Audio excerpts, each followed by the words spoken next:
Man in charge out there today is happy with the sartorial distinctive features of both sides. Not a problem for him, might be a problem for me in terms of commentary. Don't forget, no Southend United, like the rest of our Essex sides, leaving the competition in the fourth qualifying round or previously. But we have got updates throughout the afternoon on Aveley versus Weston-super-Mare on that 3G pitch. The pitch out here is pretty good. Nick Alliker's watching that one for BBC Essex. And we've also got Malden and Tiptree versus Wroxham from the Isthmian North with Pete Morris. The youth players are in that rugby style huddle just short of the centre circle. Shrewsbury are pretty much in their formation. The youth formation when they start: Goodman in goal, Greenwich, Dallison, Hall and Egbo in defence, Reid the holding midfielder, the deeper one, the sitter, Tavide, McGee and Chilvers and Fevrier further forward, Taylor leading the attack, Hornby, J, Hopper, Mitchell, Mingy, Kennedy, Cooper, Terry, Ion, Vienne. 9 substitutes for Colchester United, who will play from right to left in this first half. But it'll be Shrewsbury who kick off and pass straight back to their goalkeeper, Marko Morosi, the Slovakian 6'4" keeper, formerly with Doncaster and Coventry, and he clatters the ball deep into the used half of the pitch. It's returned to the home custodian and in all luminous green colour. And that sticks out because it's already dark. It's getting dark. The clocks went back last week, and this is when you really notice the difference. The youth failed to defend well. Left-hand side of their penalty area. Early cross into the box and cleared away, but an unconvincing clearance, inviting pressure. Maybe they'll do better second time. Reid out to Fevrier. Fevrier dispossessed. It's Shrewsbury who make a strong start in this FA Cup tie, live on BBC Essex. But the pressure, the early pressure, comes to nothing. It'll be a goal kick to Colchester United, but it was disappointing, David, that the U's struggled to clear the lines in the way they did. Yeah, it was one of those occasions where, you know, you wanted the ball out to be a little bit better, and then you wanted Jaden Fevrier's touch to be a little bit better, and unfortunately it wasn't, and they had to then defend that cross, and a lucky double ricochet goes Colchester United's way, and out for the goal kick, which Owen Goodman wants to take short, and eventually does out to the left back, Manny Egbo. We're about 15 yards, 20 yards to the left of the halfway line. So we've got a good view of Joe Taylor chasing after the ball. The keeper hits it along the deck. That could have presented problems. I don't think he intended picking out his man, but he did. It fell nicely for Bayliss. Bayliss rushes forward. Tackle comes in. Well-timed tackle as well by Connor Hall, because Bayliss, the former Coventry City player, had found himself in a pocket of space. Yeah, he hadn't. Shrewsbury will think they've had the better of the start. They have. They'll think they've had the better of the starts because they've had the better of the starts, but they find themselves offside with their next attack forward, and the ball is kind of passed into the side netting, not to the traffic. Early doors, of course, lots of the traffic early on, left to right, and that's the way Shrewsbury are playing. Yeah, I'm just looking at Connor Hall in that challenge. He kind of went to ground and he jabbed his knee in the surface. I think it might help him out that the surface is quite soft, so you can see just on the edge of the box there, there's a divot and on the ground, and I think he's made quite a divot in that there. Hopefully that softness has allowed him not to have too much of a jarring in that left knee. Used goalkeeper Owen Goodman launches the ball forward, comes back to Dallison. Dallison picks out Goodman again, and this time he puts it out of play for a throw-in for Shrewsbury, who take it quickly. They'll want to get this tie done and dusted in the at first round action, live on BBC Essex. Shrewsbury through Flanagan in possession, back to Morosi. Morosi, before Tavide gets there, hits it out left-footed to the far side of the pitch. Benning was the target, but it'll be a throw-in to Colchester United. Lifted forward by McGeehan, something for Fevrier to chase after. Headed away by the left-sided central defender Straha. Clipped forward again by Dallison. Bounces once and through to Morosi. Shrewsbury Town 0, Colchester United 0, FA Cup first round. I do hope that the U's can make it through to the second round. Otherwise, FA Cup wise, we'll have a blank Saturday in a few weeks' time with the rest of our Essex sides already out as Shrewsbury build. Baelish shoots right footed, always off target. Again, slight concern that he's got himself in a little bit of space and was able to pull the trigger, but his shot lacked the power and accuracy to trouble Goodman. Goalless. Yeah, I mean, fortunately, Manny Egbo had come out of that left-back position into there. One thing I've noticed, we thought we weren't sure whether Connor Hall and Dallison will play left or right. Dallison's playing on the left-hand side and Connor Hall is playing on the right-hand side. I thought so. That didn't make my life easy early on, did it? So we'll try and get it right second time round as Tavida helps the ball inside, but collected in the centre of midfield by Taylor Perry. Out to the near side to Flanagan. Lots of names of players that you won't be that familiar with because they play for Shrewsbury in League One. I mention them a lot because they're having a lot of possession, although presently just outside their own penalty area, slid forward by Anderson. Chasing after it down that left-hand side. Again, this is where the problems have been coming for Colchester United. Benning in a very advanced position. Left wing back, but that time almost like left wing. Now it's important Colchester United get a little bit of time on the ball.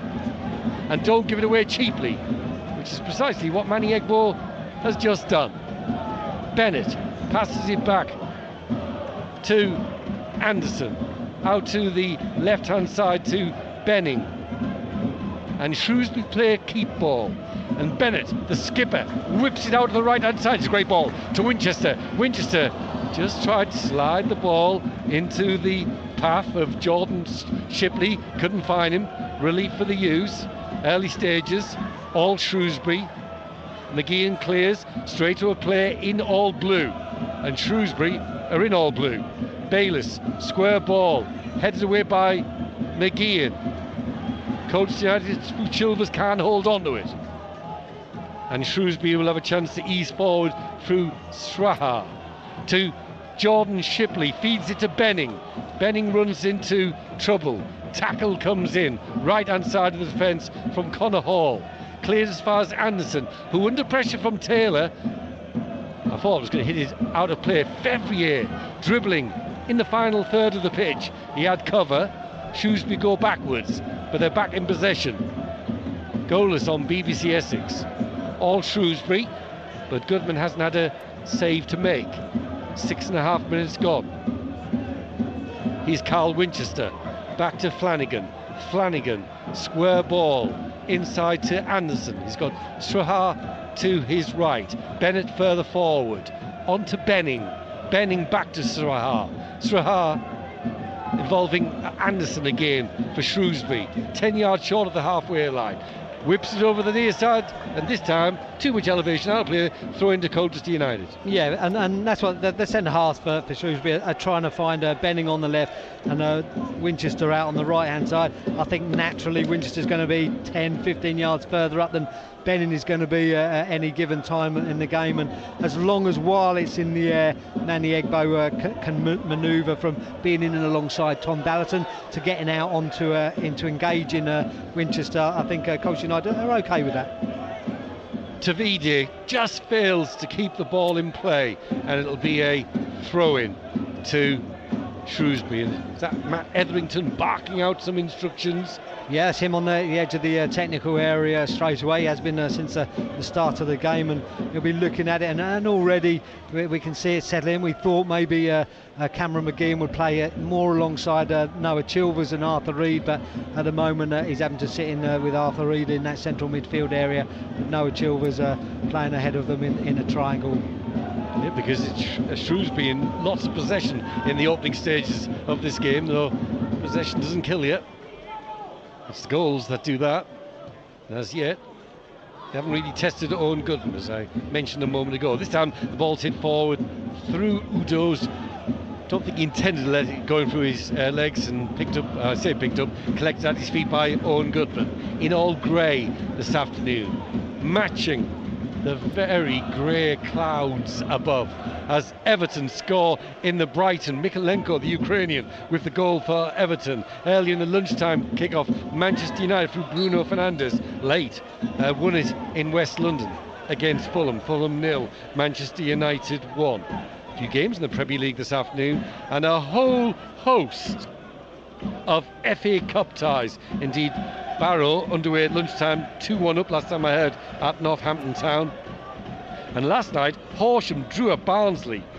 That's some achievement. Isthmian Premier League, Horsham drawing at Barnsley, but Sheffield United did lose on the TV, on the box, 3-1 at home to Walsall. Here's Winchester down the right hand side for Shrewsbury. Back to Flanagan. Flanagan inside right position, trying to pick out Udo. Reid goes to ground, gets back up. He was fouled, takes the free kick quickly to McGeehan. McGeehan crosses the halfway line. Better from Colchester United on to Chilvers, who's got Fevrier at the far post. Taylor on the penalty spot. Chilvers picks out Greenwich in an attacking position. Greenwich to McGeehan. McGeehan shoots! First shot on target, first goal. McGeehan, his third of the season, and in the FA Cup, it's Shrewsbury 0, Colchester United 1. And he actually started that move, didn't he? Arthur Reid fouled inside the Colchester's half. Arthur Reid takes it quickly to McGeehan. He rolls out to Noah Chilvers and then kind of just makes sure he's in and around 30 yards out in case he's needed. Noah Chilvers faces up, I think it was Flanagan, decides actually no, there's two defenders there, I'll come out of it. Rolls a square ball across. McGeehan touch out of his feet and a shot to the left of the keeper Morosi, and Morosi dives to the left, can't get to it, and then nestles in that bottom corner. But Shrewsbury wonder how on earth they're behind, but they get a shot in on target and it goes in, and Shrewsbury, for all their possession in the first 10 minutes or so, haven't managed to do that, haven't tested Goodman, and Colchester United after keeping their shape and all that possession being in front of them, and then get forward with a bit of purpose and go 1-0 up. Said that's better, and they scored. I said loads of possession for Shrewsbury, but possession doesn't kill you. Goals do, but not possession. Absolutely, and that's exactly what Colchester did. They kind of soaked up the possession, just let Shrewsbury play it in front of them, didn't get pulled out of shape. We talked about Manny Egbo. You didn't want him coming all the way out to Winchester before the ball was even there. You want him in alongside Tom Dallerton until it's played, and once it's played, while it's in the air, that's when your fullbacks can get out in those wide areas, similar to Will Greenwich is doing now. He doesn't want to be out there before any move starts. Benning cross, would back by Reid, hit away by the used defender. It was probably McGeehan, who I say used defender.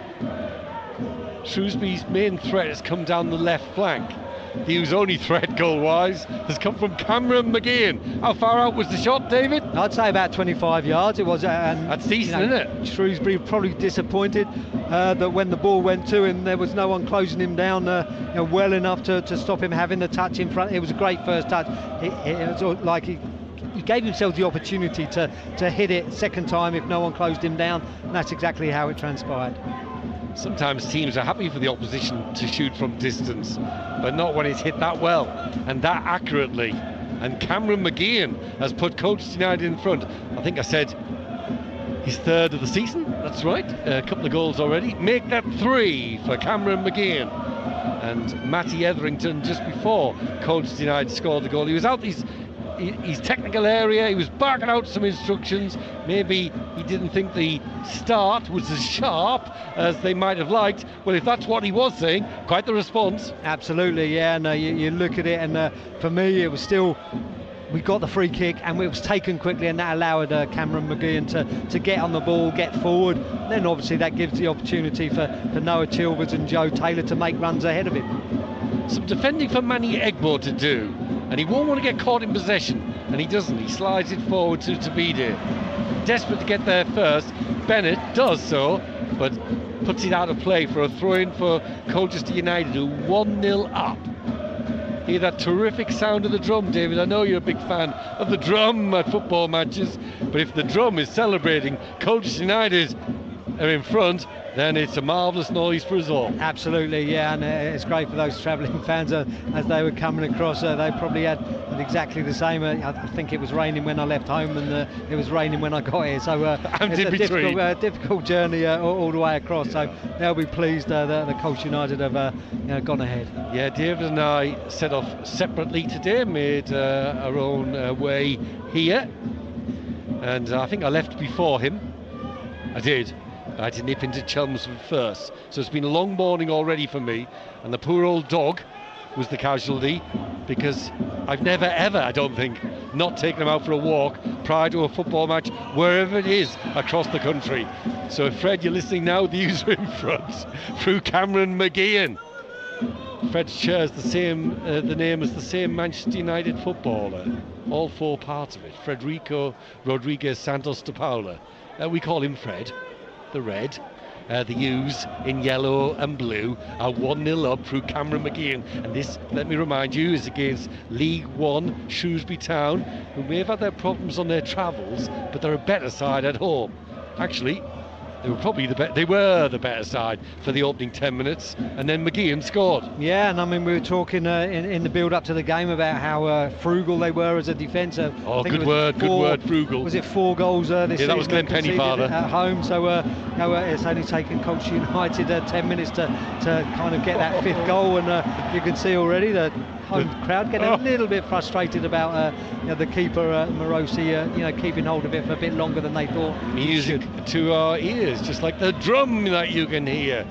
As Reed in the centre of midfield slips it forward to Fevrier in a very central position. He's lost possession, he's pulled his man back. Bayliss carries on for the home side, he looks decent, onto Udo, right foot shot, kept up by Goodman and saved by Goodman. Yeah, I mean, it was a good strike across the keeper. It was one that Owen would have expected to save. It was close enough to him to get onto it, and kept very, very good hold of it, because on a surface like this you're wondering whether or not it's going to zip up and everything. Samson Davide going down a little bit too easily for the referee's liking from the challenge of Flanagan. I think it looked like probably he was running into the back of Flanagan more than any foul play from the Shrewsbury centre half. But yeah, just going back to that chance for Shrewsbury came from it was good play from Colchester United, and Arthur Reed found Jaden Fevrier, who drifted in from that right hand side to the centre of the pitch, and he just took too long on the ball and was crowded out by 2 players, and the referee played a good advantage to allow Shrewsbury to go forward. And Bayliss is a decent player. We've seen that at Coventry City, we've seen that at Shrewsbury, easy on the eye, just finding himself in some space, setting up the shooting chance for Udo, saved by Goodman. Now, can Davide stay onside? He can. He chases away down the left-hand side. The next part of the mission is to keep the ball in play. He succeeds in that. And then third, can he pick out a Colchester United player? He can. Egbo into the penalty area. Chilvers pulls it back. Well worked from Colchester United. Unfortunately, Chilvers couldn't find Taylor in a very promising central position. Dallison gets there first. Have the U's got a throw in? No. Bennett, the skipper for the home side, keeps the ball in play, loses out to Arthur Reed. Reed back to the goal scorer. Yep, we've had a goal on BBC Essex in the FA Cup in the 10th minute, and it's Cameron McGeehan from 25 yards out, whose shot flew past Marco Morosi, all 6 foot 4 inches of him, to put the U's in front. Quite the goal that you can see on Match of the Day this evening, as McGeehan for Colchester United invites Taylor to chase after it, but good defending by Joe Anderson, just shepherding the ball back to his keeper. Yeah, it was, because at all times he could see over his shoulder the trajectory of the ball, and he could also see Joe Taylor's run. So it's good awareness from Anderson to know that it was going through to his keeper as long as he kept Joe Taylor away from the ball. Shrewsbury gave the ball away cheaply. I wonder if it was still 0-0, whether Colchester United might have looked to take quick advantage of that early win back of possession, but instead passed the ball around as Brentford score through Neil Mopey against West Ham United. Everton 1, Brighton 0, and in the lunchtime kickoff in the Premier League, Fulham 0, Manchester United 1. He's Udo for the home side. Out to the left hand side to Taylor Perry. Taylor Perry's cross easily won back by Connor Hall, who then invites the rest of the players to move 10 yards further forward. And then that was the first occasion where maybe the wetness of the pitch and how it's just starting to cut up a bit. The ball was rolled into Arthur Reed. He went to just side put it back to Conor Hall, and it just jumped up and hit him just under the knee and allowed Shrewsbury to get forward. So that's the first sign of that. So something else the players will have to be aware of. They'll have to really concentrate as the ball's rolling back to them, how it bounces. 19 minutes gone on BBC Essex. Shrewsbury Town 0, Colchester United 1. Bennett for the home side, crosses the halfway line, out to Winchester. Winchester returns it to Bennett. Bennett can't get past Dallison. On from Egbo. Foul by Tavide. Free kick for Shrewsbury. Update. Averley versus Weston-super-Mare. Nick Alliker.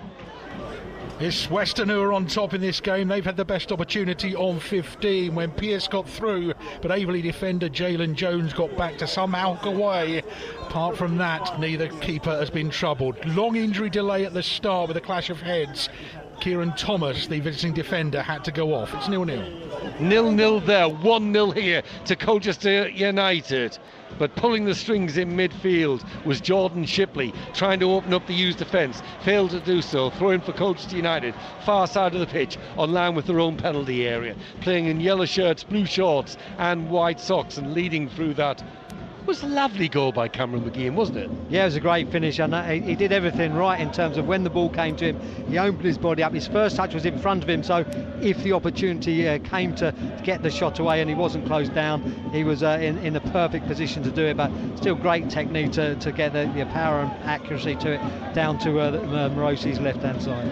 Vivid description there of the goal from David Gregory and the technicalities involved, and that's because he works A, for the media department at Colchester United, and B, he played 250 times for Colchester United and scored a fair number of stunning goals himself. You didn't get a late equaliser at Brentford in the FA Cup, did you? Yeah, I did. Oh, there you go, that's a highlight. Yeah, and then I think in the next round we played Hereford in the home game. I think I opened the scoring, if I remember rightly, and unfortunately that went to a penalty shootout, and we came away from Edgar Street on the end of losing that penalty shoot. I remember that late goal at Brentford, and Udo's with a corner kick for Shrewsbury, far side of the pitch. Since Colchester United have scored, Shrewsbury lost a little bit of their early quality, their early brightness. That's how important goals are. I say that because it's important. For that very reason. They've also had their one good shot on target that Owen Goodman had to dive to the right to save. So maybe that possession isn't quite as important as getting the ball forward, doesn't it? And getting shots and chances away. It does show, and from set pieces, all sides are dangerous and all defences are vulnerable. Shrewsbury have a set piece. It's a corner kick, far side of the pitch. Taken to Shipley, edge of the penalty, takes the deflection, back 1-1. Shipley put in the cross and Udo got the last touch. Somewhat fortuitous. But Shrewsbury Town 1, Colchester United 1. Yeah, I mean, it was a training ground move, well worked. I think the shot itself, it was scuffed. It wasn't going on target. I don't think it would have troubled Owen Goodman at all. But Udo, I think it was got a little flick to it, and I think and then took it by Owen Goodman. No chance at all for the Colchester United keeper, and a little bit fortunate for the home side. But they'll feel that they've got forward, and when a training ground move comes off in the end, they'll see that as a real win for them. We said, didn't we? All sides are a threat from set pieces. All sides are vulnerable from set pieces. And the shot wasn't hit well. Udo, I'm not sure how much. Quite often when you see the replay, you realise he really intended that. But I think what was disappointing is that the U's didn't pick up Shipley at all at the edge of the penalty area from the initially short taken corner. No, it's probably one of those ones where you've got everyone in the box and thinking if it goes out to him, we'll go out to him. He's got to shoot through a lot of bodies. I'm still maintaining it wasn't how he expected the contact to go. It wasn't the sort of shot he was expecting to get away. And fortunately for him, Udo was on the ball. I think it was a deliberate flick from the Shrewsbury striker, and he knew what he was doing when it did come to him. As Noah Chilvers is fouled by Bayliss. I think Bayliss yellow card for that. Yeah, I think I think there was enough of the ball for Bayliss to be disappointed with a free kick, never mind the yellow card. Well, earlier Jaden Fevrier should have been yellow carded for an even more obvious offence, but Bayliss stayed on his feet on that occasion, and referee played on and then never did book Jaden Fevrier. I say that, never did book Jaden Fevrier, because if he's booking Tom Bayliss for that, he's setting the bar fairly low. He is, especially as the surface gets wetter and wetter. There's going to be some challenges that come in that the referees really has got to try hard to interpret as whether there was any malice in them or it was just players slipping over into challenges. In the FA Cup, live from Crowd Meadow, Shrewsbury Town 1, Colchester United 1. Udo cancelling out McGeehan's opener, but the U's have a set piece of their own. Chilvers leaves it for Reid, who slants into the penalty area, and a header goalwards. Comfortable collect in the end for Morosi. Yeah, a couple of half-hearted Colchester United appeals. Morosi had taken it back behind the line, but he caught it in front of the crossbar and then came down, and even from here he looked very, very secure in his handling, and it hadn't gone over. But a good free kick into that far post area. And like you, it's hard to tell whether it was Connor Hall or Tom Dalton at the far post when they're not facing us, and it's one of those ones where there's too many bodies there to see exactly who it was. I was waiting to see who you thought was going to be the header, so I could duly take note. That is Connor Hall clearing it right-footed, but it comes back to the goal scorer Udo outside the Colchester United penalty area. Finds his skipper Bennett. Bennett picks out Bayliss. Bayliss onto Winchester. Shrewsbury having got back on level terms, threaten the go-ahead goal. Important defending for the U's to do. Flanagan does well, earns himself a yard of space just outside the box, and the U's through McGeehan lifted towards the halfway line, but Joe Taylor just at the moment looking a little bit isolated. Yeah, I think Joe Taylor's made a great decision there to go long, because it looked like McGeehan had enough time to look up and then hit the ball into the 30 yards of space the other side of the halfway line for Joe Taylor to run into. He's tried a delicate little clip into Joe Taylor's feet, but Joe already turned and was looking for the ball in behind. Pete Morris, hold your horses. I know there's updates in the game between Malden and Tiptree and Wroxham from the Isthmian North, but the U's, having been pegged back from a corner kick, have a throw-in. It looks a foul throw. It is a foul throw. The U's will have their turn, and Pete Morris will have his. Malden Tiptree versus Wroxham. It's goalless. It was an unremarkable start, but in the last 5 or 6 minutes, Malden and Tiptree have strung together a string of decent chances. Milton Oney, the former Colchester United under-21 in the centre midfield, he's running the show a little bit. A lovely 1-2 with Egbury, and then a short-range shot cleared off the line. Oney himself had a shot in from distance, 25 yards out. That one tips over the bar. A string of right-sided corners from Louis Remy, causing problems for the Wroxham keeper, and from one of those, Matt Yates with a shot just turned wide as well. Nothing too much to worry Luca Collins at the other end, other than a low sun. Still goalless here, Malden and Tiptree versus Wroxham. And in the FA Cup, after the bright start, Whitby Town, who knocked out Chelmsford City after a replay, 3-1 down against the Gas. That's Bristol Rovers. And we're in Shropshire on the English-Welsh border on BBC Essex this afternoon for live match commentary on the FA Cup first round. And it's Shrewsbury 1, Colchester United 1. Benning for the home side to Bayliss. Unlock the U's defence, cross towards the far post, overhit. And can Colchester United bring it away to purposeful effect? They're certainly endeavouring to do so. Decent pass onto Tavide by Egbo, and the referee says no foul on Tavide, and I think that was. No, I'm saying Tavide, he's past Flanagan. He's going into lots of space behind him. I'm not sure that there's any contact there. I think. Why go down then? That's what we've got to ask. That's what we've got to educate Samson Tavide. Is if there's contact and it isn't advantageous to stay on your feet and try and carry on the play, then you have to go down. There's no choice. But I mean, you're looking at it and thinking that on that occasion, I think Samson's just got to be stronger in his demeanour and shrug off, what he thinks is a touch or not a touch, and then carry on, because he's in behind Flanagan. Flanagan's never going to be able to turn and catch him up there. And a yellow card for a U's player far side of the pitch, David. Yeah, I think it was Will Greenwich, wasn't it, for the challenge, which, if Bayliss picked up a yellow card, it certainly was a yellow card offence for that tackle. I think we've got a few yellow cards to come in this game. I was worried about the yellow card for Tom Bayliss, but then I was surprised. But then I thought, well, why would Samson Tavide in a promising position go down? And David said, that's the question. 1-1 on BBC Essex between Shrewsbury Town and Colchester United. The U's have a throw-in 20 yards short of the halfway line. It'll be taken by Manny Egbo in the left-back position. Short to Reed, gets it back, can't return it to Reed, and Shrewsbury have a throw-in as a consequence. And the U's have to backpedal, just leaving Joe Taylor further forward. The other most advanced player, Jaden Fevrier. Everyone else in defensive duties, and Fevrier is fairly deep as well. He's on the right-hand side. Flanagan switching it over to the left to Benning. Benning, square ball inside to Perry. Perry for the home side, tracks forward.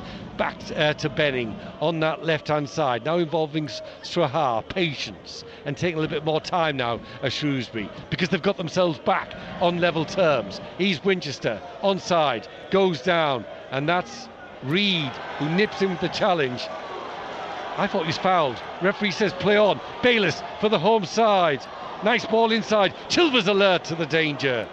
And Chilvers finds Greenwich. Greenwich out to Fevrier. Fevrier up against Strahar. Far side of the pitch. On line with David and myself. Gets past Strahar. Does Fevrier. Carries on with his run. Maybe should have passed after initially evading the challenge of Strahar. Yeah, he has it. He's another young player. We talk about different things that Samson Tavide needs to be learning and educate himself on. On that occasion, Fevrier, he's done the hard work. Strahar's gone to ground in the challenge he's got by him. That's when your head's got to be up and what you do next time round. Greenwich lifts the ball forward, goes to ground, gets a throw-in for Colchester United. About 10 yards away from the penalty area, far side of the pitch. The U's attacking the goal to our right. Greenwich gets it back, tries to return it to Chilvers, gets the weight of the pass wrong. Udo, who got the equaliser, leading things up front for Shipley, whose cross come pass. He touched on, throwing for the U's. Home fans won't like that. Far side of the pitch, hard for me to say. Yeah, I'm saying it was right. I think the assistant was looking to the referee to see what he thought of it. I think the assistant over that side got it spot on. I think it was a throw into Colchester United.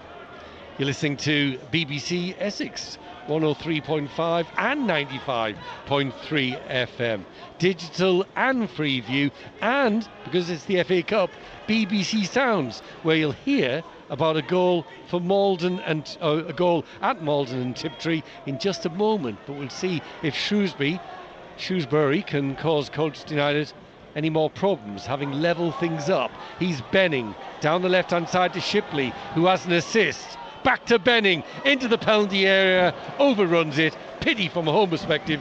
Good news for us for all kinds of reasons, because we can hear about that goal between Malden and Tiptree and Wrexham. Just wide. Go on, Pete, what's happened? We're 1-0 up here. Just watching Milton Only with another shot just wide of the goal there. 1-0 then to Malden and Tiptree. Coming on a half-hour mark. Matt Yates sent away down the right-hand side with a deft flick. He absolutely got his skates on to get down towards the corner flag and drive in a low cross. Missed by everyone at the near post, but at the far post, Louis Britton. He scored 3 last week, and he was right on hand to put that one in this week. Malton and Tiptree 1, Wroxham 0. I love that part. We're 1-0 up. That's Malden and Tiptree. Swindon 3-0 down at home to National League opposition Aldershot Town. Swindon come to the JobServe Community Stadium on Tuesday. Get your tickets for that rearranged game. Although the weather might be somewhat similar. Seems very wet just at the moment, doesn't it? Oh, West Ham have come from behind and now lead against Brentford in the Premier League by 2-1. Malden and Tiptree 1, Wroxham 0, Averley 0, Weston Superburn 0. Far side of the pitch, it's Perry for the home side. Crosses left-footed.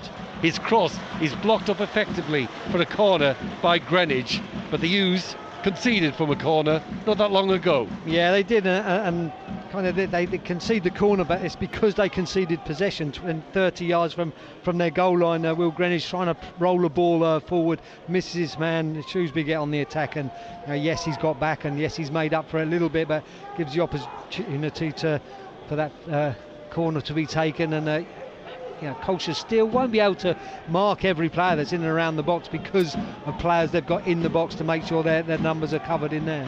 If they do go short, Bayliss will be the target. They don't. They go right-footed towards the 6-yard box, headed up in the air and away. Bayliss with the effort.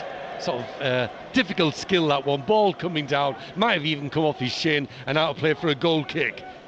Shrewsbury Town 1, Colchester United 1 in the FA Cup. Yeah, it was an awkward shot to get away on the volley. It was coming across his body, and he looked like he went with the wrong foot. I think it was coming across his body from the right hand side. So I think he maybe should have just opened it and gone left-footed, but he's decided to go early on it, and it's a really tough skill, and no surprise that it flew wide. Yeah, Bayliss came through the youth setup at the Ricoh Stadium, Coventry City. Very good mates with Ben Stevens and similar sort of players, David. Yeah, absolutely, and you want those kind of players on the ball as much as you like can. Arthur Reed for Colchester United. Absolutely, yeah, and a couple of the Colchester players then asking the referee about it, but also saying to Sampson, I think Sampson's one problem is he's so engaged in the physical battle with the defender. Sometimes he's just got to look at the ball, see where that's going, and go for the ball. Schlupp scores for Palace against Burnley at Turf Moor. 1-1 here in the centre of midfield. Reed to McGeehan. McGeehan just about gets the ball out of his feet before he's tackled. Dallison for Colchester United. Forward to Reed. Don't want to lose possession here. You've heard me say that before. Back to Owen Goodman. Out to Greenwich in the right back position where you'd expect him to be. Whips it forward where I like the ball to go, because just don't like seeing players get tackled in the final third of the pitch. 1-1. No, absolutely, and that's sometimes the issue. You pass it around at the back, and sometimes it's a case of are you passing it for a reason, or are you just passing it to pass on responsibility for not looking for a ball further up the pitch. I think that has to be the fine line that you've got to make sure you fall the right side of, and because sometimes I think it's easier to go for a ball forward early than having 2 or 3 passes further. Fevrier tries to win it back for Colchester United and does so. Gets past one challenge, then races forward down the right hand side. Great work by Jayden Fevrier. Hurdles the challenge. He's got Taylor and Tavide inside the penalty area. Doesn't get the ball in. No, did really well up to that point. It was good defending from the second defender. I think it was Anson that had gone across after Jayden Fevrier had got the better of. I think it was Bennett who was over there initially. That he got past, went in for a sliding tackle and didn't get to the ball. So Fevrier then was attacking the next defender, and Colchester United get the throw in. Chilvers out to McGeehan, far side of the pitch. McGeehan again decides to go backwards to Chilvers, who lifts it over the top. I think Shrewsbury want offside. Do they want the ball out of play? No, I think Jayden Fevrier was starting from an offside position and didn't quite get that. As he went for a run initially that took him almost to the goal line, and then the ball goes back. He's just a little bit slow in coming back into an onside position. Doku and Silva score quickly for Manchester City. 2-0 up against AFC Bournemouth. Brentford 1, West Ham 2. Lunchtime kickoff. Fulham 0, Manchester United 1. Everton lead against Brighton. Palace a 1-0 up against Burnley. And if there's something really exciting and interesting in the FA Cup other than this one, because this is massively exciting and interesting, I'll let you know. 1-1 here. Colchester now having led. Unconvincing clearance that time by Connor Hall. Does better second time round. Volleys it forward to Joe Taylor. Taylor tried to combine with Noah Chilvers, just failed to do so. Ploughing a lone furrow at times up front. I want to ask David about how Samson Tavide is getting on the wide out on the left hand side, but he's Bayliss for the home side into Udo, who got the equaliser. Udo, he's back to goal, falls over. Flanagan tries to find Udo again.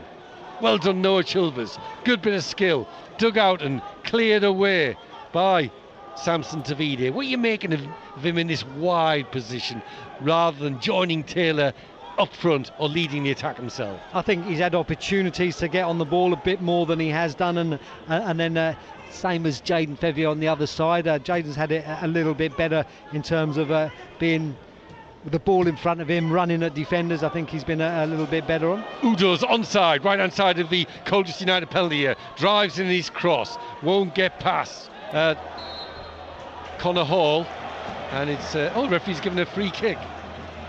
Free kick in a promising position for Shrewsbury. But I reckon the old pro Nick Gallagher can give us a quick update. Aveley versus Weston-super-Mare before this free kick's taken. Still 0-0. It's been really scrappy from the home side, but they have had their first chance on 35 minutes when Dada got it forward. Hernandez, though, couldn't convert. Still goalless at Parkside. Surprise in the FA Cup. Scarborough 1-0 up against Forest Green Rovers. Though until 5 years ago or so, Forest Green Rovers were very much creating those kind of surprises, and Scarborough used to be in the Football League. 6 minutes to go to half time. Shrewsbury Town 1, Colchester United 1. Free kick for Shrewsbury, drifted to the edge of the used penalty area, headed away and collected by Mal Benning, far side of the pitch. Left foot cross, takes a deflection at the far post, waiting for it, but it didn't reach him, was Joe Anderson, and the U's hit it towards the halfway line. Shrewsbury were knocked back by that opening goal from Colchester United's Cameron McGeehan, but once they got back on level terms, they've had the edge since. Yeah, they have done, and they eventually ground it back to the phase of play we saw in the first few minutes of getting on the ball, moving it around, and then trying to spread it into those wide areas. Winchester and Benning getting on the ball in the wide areas, and they've been pretty decent at that. But since the goal, Owen Goodman hasn't been tested at all with the chance. Goal at Aveley, Nick Gallagher. And it's come for the home side. They were really poor in the first 30 odd minutes, but on 40 they convert with Ibby from close range on his debut. It's 1-0 Aveley. It's all about goals, Nick, all about goals. We've had two here, one for Shrewsbury, one for Colchester United, one for Aveley, a goal up against Weston-super-Mare, one for Malden and Tiptree, leading against Wroxham.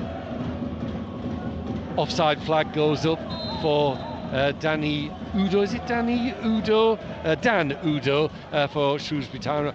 Either way, it's orange and green luminous flag gone up. Free kick for Colchester United, whose fans they were following continue to make most of the noise around the crowd meadow. Yeah, they have. I think the home fans are patiently waiting for something to really ignite for the home side, like we said, but they've had the possession and territorial advantage in the middle third of the pitch, but in the top end of the pitch they'll probably be disappointed with how little they've really opened up the Colchester United defence.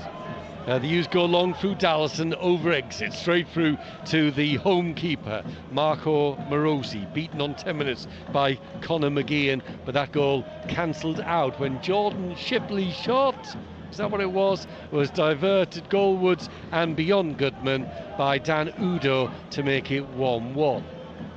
Hit forward through the middle by Morosi, brought down on his chest by Chilvers. Greenwich in the right of defence. Back to Hall, who floated out to the near side. I think that's what he intended. To Egbo, that's dangerous. Egbo to Reid, who's engulfed by three players. But he's smart and he's quick and he gets it away. Nodded back into the use half by Anderson. Brought down by Winchester. I think he's over-egged it.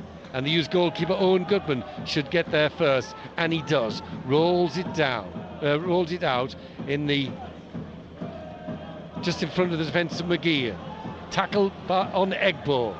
Udo to his left to Perry. Perry hits a shot and the shot's blocked off by Connor Hall, and it may go out to a corner kick, and Shrewsbury will let the ball go out for a corner because that's when they've had their joy in the first half.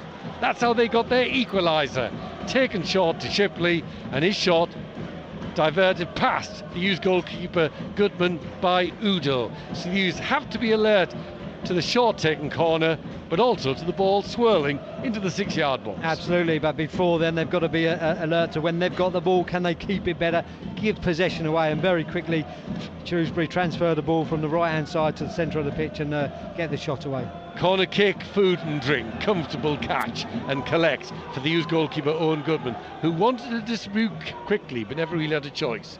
Throws it to the feet of Tavide. Square pass inside to Chilvers, but the U's still in their final third of the pitch.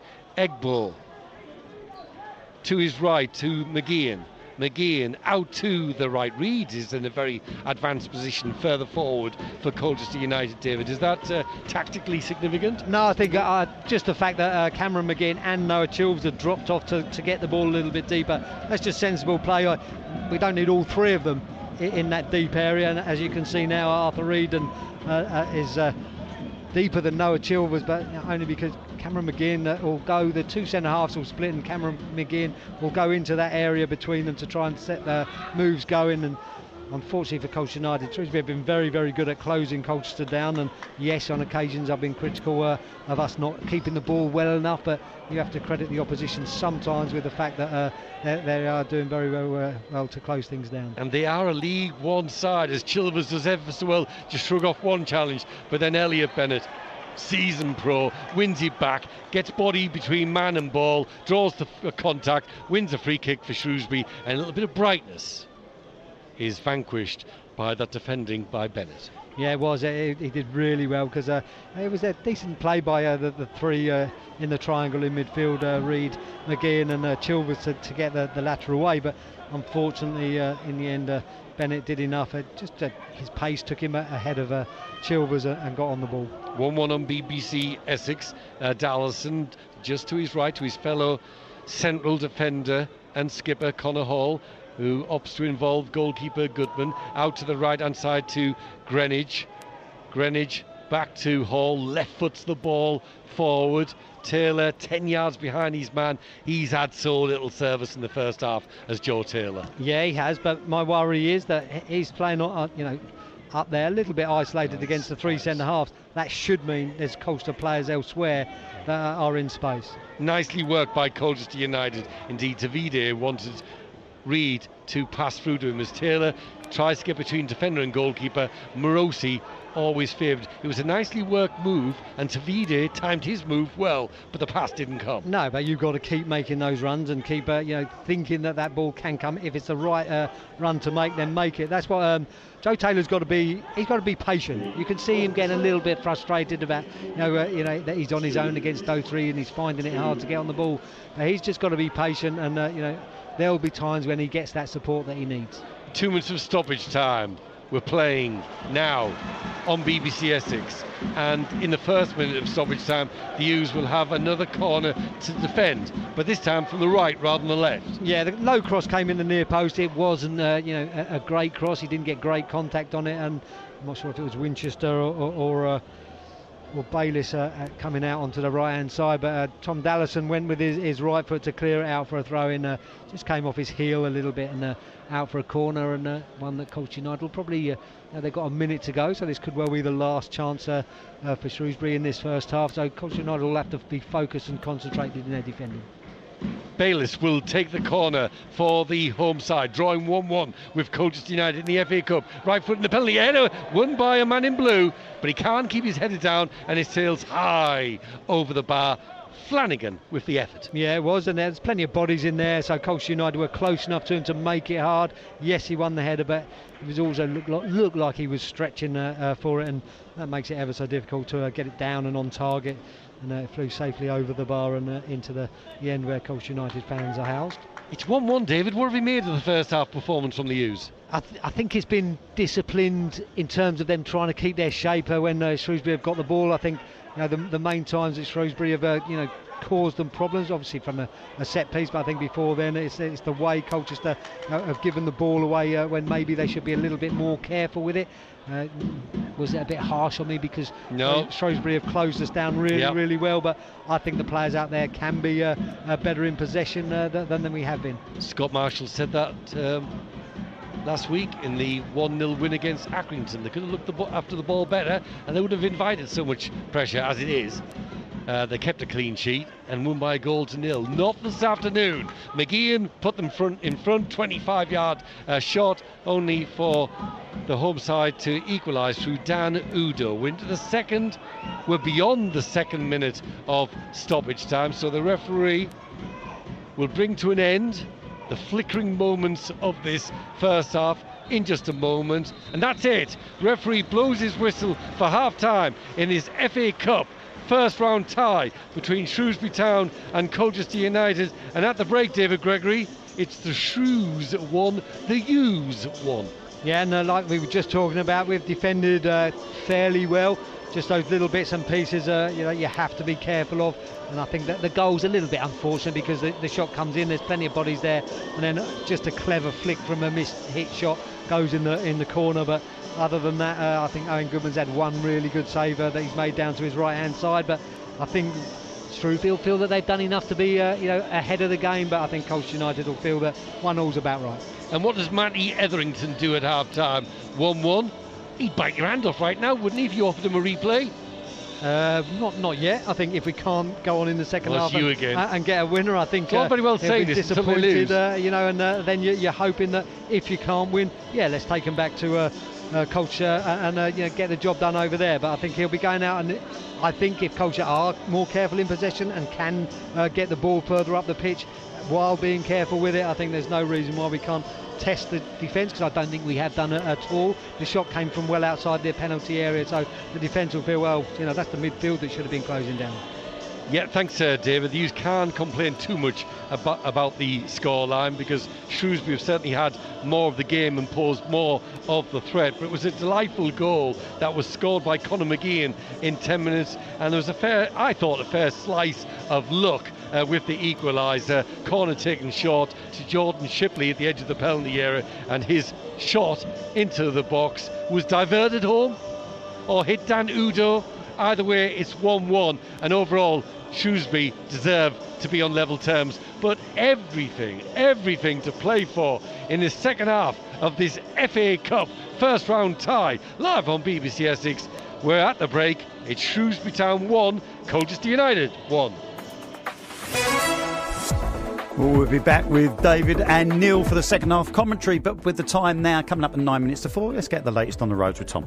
Thanks, Glenn. And in Epping Forest, it's slow on Woodridden Hill between Wake Arms roundabout and the M25 junction 26, means a travel time of about 10 minutes through there. In West Thurrock, it's heavier than usual on the A126 around Lancaster roundabout. In Brentwood, there are queues on Ongar Road heading south around William Hunter Way. And finally on the roads for now, in Colchester, there are queues on the A133 Colbank Avenue going east around Westway. So not looking too bad at the moment, but if you know otherwise, you can call us on 0800 111 40 41 and we'll tell the rest of Essex. On public transport then, there's buses in for trains on Greater Anglia between Shenfield and Southend Victoria, and between Wickford and Southminster, also on C2C between Upminster and Pitsea, and on cross country between Cambridge and Stansted Airport. All of those buses in for trains are because of weekend engineering works. That's the latest BBC Essex travel. There'll be more at full time. Celebrate Guy Fawkes Night this weekend with BBC Essex. Tonight, presenters John Leach and Matt Mackay will be at Promenade Park in Malden. Gates open at 5:30 and the display begins at 7:30. On Sunday the 5th, Sonia Watson and Ben Fryer will be at the Basildon Sporting Village. Gates open at 4 and the fireworks begin at 6:30. Celebrate Guy Fawkes Night this weekend with BBC Essex. Well, Hughes fans, 1-1 at half-time. Cameron McGeehan getting the go-ahead goal for the Hughes, just pegged back by that scrappy goal by the sounds of it on a description from Udo. Up front, sounds like the drum is making the most noise as well there for poor old Neil, and David sat quite near that drum. If I know David well, he'll go and get it and have a bang at it himself, I'm surely. But I want to let us know, Hughes fans, I want to hear from you. What did you think of that first half? What are you making from that? Don't forget, plenty of ways to get in touch. You can give us a text on 81333. Remember to start your message with the word Essex. You can also message us on WhatsApp 08000 321 333. And again, start your message with the word Essex. Or you can get in touch on the emails. The emails are open, essex.sport at bbc.co.uk, or if you prefer, on the social medias at BBC Essex Sport. Let us know what you thought of that first half from your side, and Cameron McGeehan's opening goal, and obviously being pegged back by that equaliser from Udo. Let us know what you think. But let's get off to our non-league featured game, shall we? And Nick Alliker has been watching Canvey Island against Chatham Town. Actually, I've been watching Aveley against Western-super-Mare in the National South. Canvey You was have called indeed. off earlier today. I'll get you out that one, don't you concern yourself. The 3G pitch has come up trumps here, but it was really, really scrappy in the first half an hour as far as Danny Scopes' side. Nothing really worked, nothing came off, and the opposition goalkeeper had his feet up, young Harry Lee. That said, just before the interval, all good strikers know that there's only one thing about this game, and it's scoring, and that's exactly what Sidney Ibe did on his debut for the hosts, having signed on loan earlier today from Dagenham Redbridge. He was in the right place at the right time after Jalen Jones flicked on inside the area. Ibe was there to knock in from close range. Western had the best opportunity before that. That was pierced through, and Jalen Jones at the other end, the defender, got back to somehow hook clear. There was a long delay right at the beginning of the fixture. Within 20 seconds of the kick-off, Vaz for Aveley and Thomas for Western clashed heads. Ultimately, it led to Kieran Thomas going off in the opening minute of this. Vaz has continued with a headband.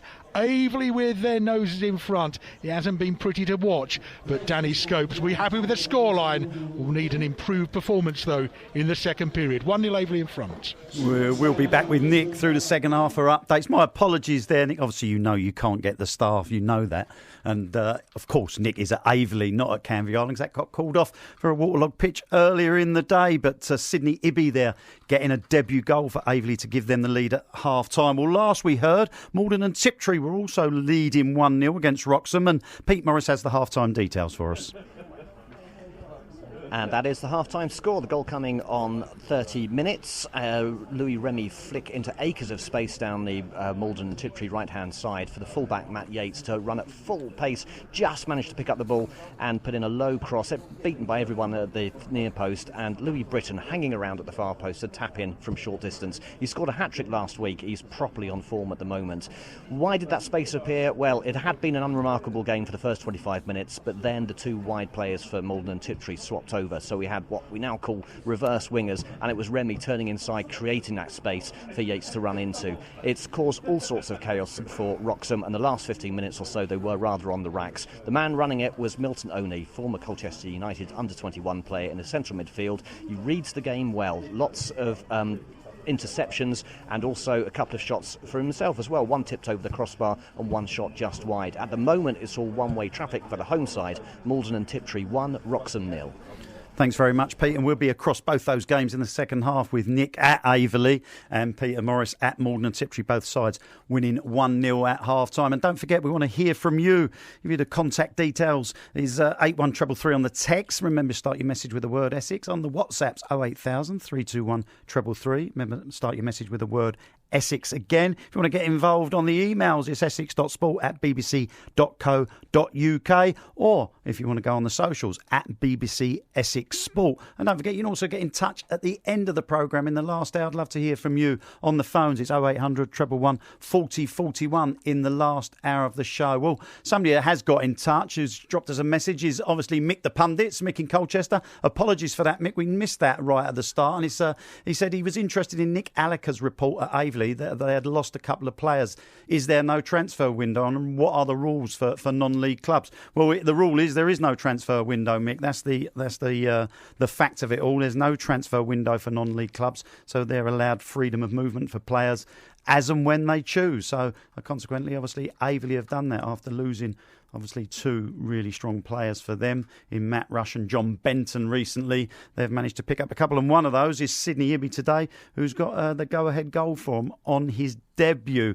Well, let's get you up to date with the half-time, shall we? And let's start in the Premier League, and it is Brentford 1, West Ham United 2 at half-time. Brentford took the lead with Neil Maupay, and West Ham scored with, I think it was Jarrod Bowen got the second one. It was Mohamed Kudus with the first one. And it is Burnley 0, Crystal Palace 1. Jeffrey Schlupp with the goal for Palace there. Everton 1, Brighton 0. Mikalenko getting the goal for Everton. Manchester City 3, Bournemouth 0, 2 for Dooku there and 1 for Bernardo Silva. And at the moment it is Sheffield United 0, Wolves 0. In the Championship, Birmingham 1, Ipswich 0. Ipswich looking to catch up in second place there at the moment, 1-0 down at Birmingham. Bristol City 0, Sheffield Wednesday 0. Sheffield Wednesday have had a player sent off in the first half. It's Huddersfield 0, Watford 0. Millwall 0, Southampton 0. Plymouth 2, Middlesbrough 1. Middlesbrough took the lead there. Plymouth have turned that around in the first half. It is Preston 2, Coventry 1. Rotherham 0, Queen's Park Rangers 0. Stoke City 0, Cardiff 0. Swansea 0, Sunderland 0. And Swansea have had a player sent off in the first period. And it is West Bromwich Albion 1, Hull 1. Let's run you through the FA Cup half-times. AFC Wimbledon 2, Cheltenham 0. Alfrington 0, Worthing 0. Bolton 1, Solihull Moors 0. Bradford City 0, Wycombe Wanderers 2. Bristol Rovers 4, Whitby Town, conquerors of Chelmsford in the last round 1. Cambridge United 1, Bracknell 0. Chesham 0, Maidstone 1. Chester 0, York City 0. Curzon Ashton 0, Barnet 1. Doncaster Rovers 1, Accrington Stanley 0. It is Eastleigh 3, Boreham Wood 1. Exeter 0, Wigan 0. Hereford 0, Gillingham 1. Leyton Orient 1, Carlisle 0. Lincoln 1, Morecambe 1. Marine 1, who'd pegged back Harrogate, and now 2-1 down to Harrogate. Newport 1, Oldham 0. Notts County 1, Crawley 1. Oxford United 1, Maidenhead 0. Peterborough 0, Salford 1. Port Vale 0, Burton 0. Port Vale have had a man sent off in the opening half as well. Ramsgate 1, Woking 1. Reading 1, MK Dons 1. And probably one of the shocks at the moment, Scarborough of the National League North 1, Forest Green Rovers of League 2 0. We know all about Shrewsbury 1, Colchester United 1. Stevenage 1, Tranmere 1, with Luke Norris, ex-Colchester United, getting the equaliser for Tranmere in that game. Stockport County 2, Worksop 1. Sutton United 0, AFC Fylde 1. And here's probably the biggest shock at the moment. Swindon 0, Aldershot 4. Aldershot were 3-0 up inside the opening 18 minutes. And Yeovil, conquerors of Southend United in the last round 2. Gateshead 1. So there's a shock going on there with Yeovil as well. Let's take you to the National League South, shall we? And we know Aveley 1, Weston-super-Mare 1, Braintree Town 1, Haverton Waterlooville 1, and at the moment it is Tunbridge 1 who took the lead, Chelmsford 1. Chelmsford have pegged Tunbridge back, and Tunbridge have had a player sent off in that game. Let's see if we can get you the rest of the half-times coming up in the National League.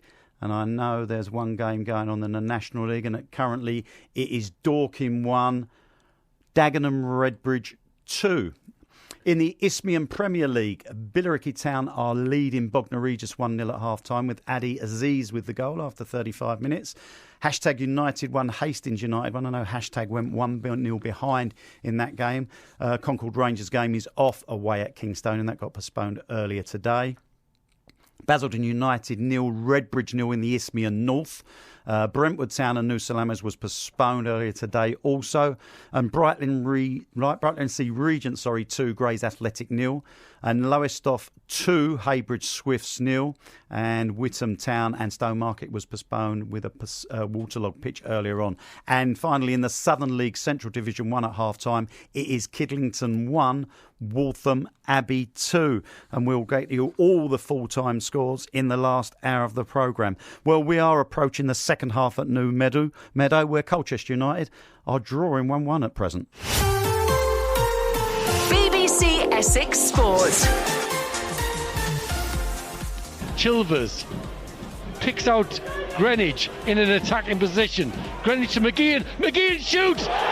First shot on target, first goal. McGeehan, his third of the season, and in the FA Cup, it's Shrewsbury 0, Colchester United 1. Corner kick, far side of the pitch. Taken to Shipley, edge of the Peltier, takes the deflection, back 1-1. Shipley put in the cross, and Udo got the last touch. Somewhat fortuitous, but it's Shrewsbury Town 1, Colchester United 1. In the National League South, Aveley lead Weston-super-Mare 1-0 at half-time. Opportunity maybe for Weston-super-Mare, who cross it into the box, and then it's glanced over the top. From defender, backtracking, Jalen Jones did really well there.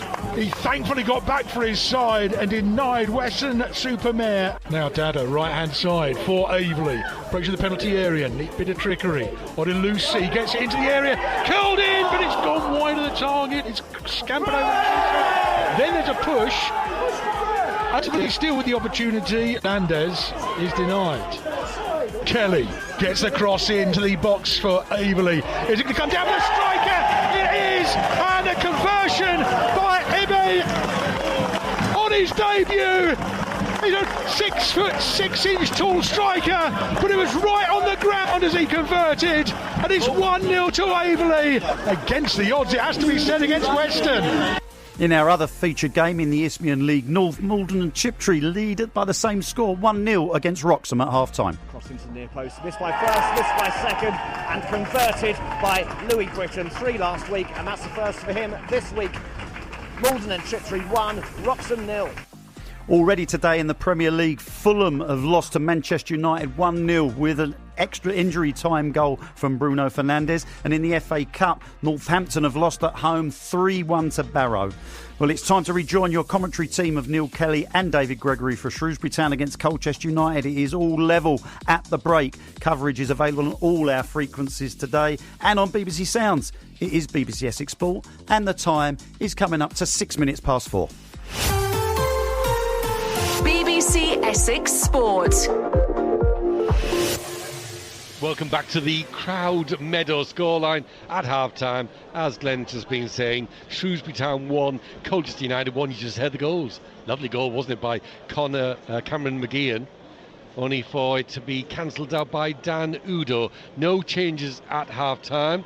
These will be playing from left to right in the second half, with Goodman in goal, Greenwich, Dallison, Hall and Egbo. Reed, the sitter. In midfield, Tavide, McGeehan, Chilvers and Fevrier.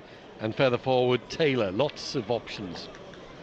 9 options on the bench for Colchester United, including backup keeper Hornby. Then it's Jay, Hopper, Mitchell, Mingy, Kennedy, Cooper, Terry and Heon Bien.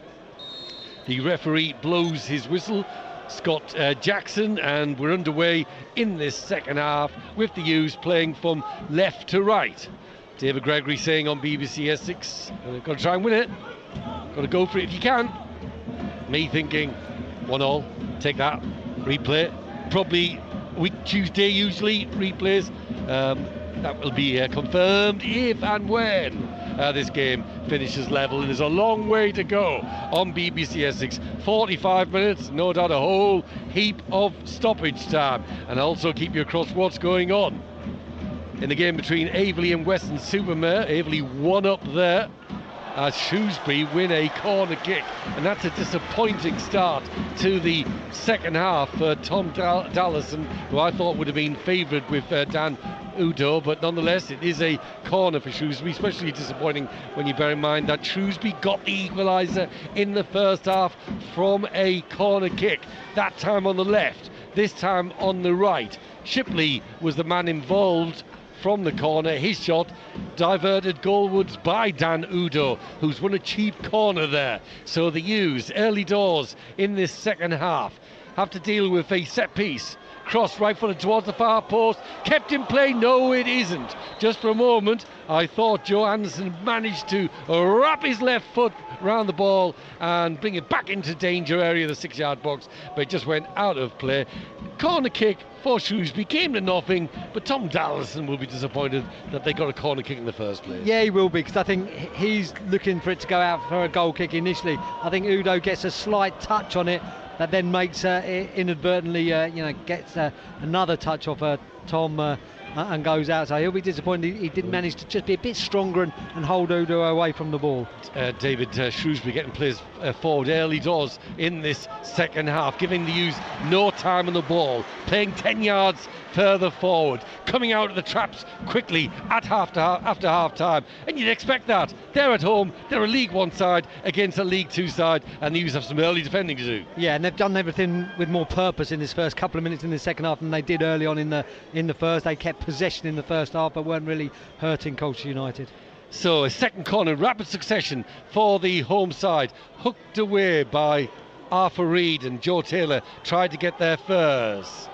Udo was the target for the return pass into the penalty area. Poor header by Bennett, just giving it away to Fevrier.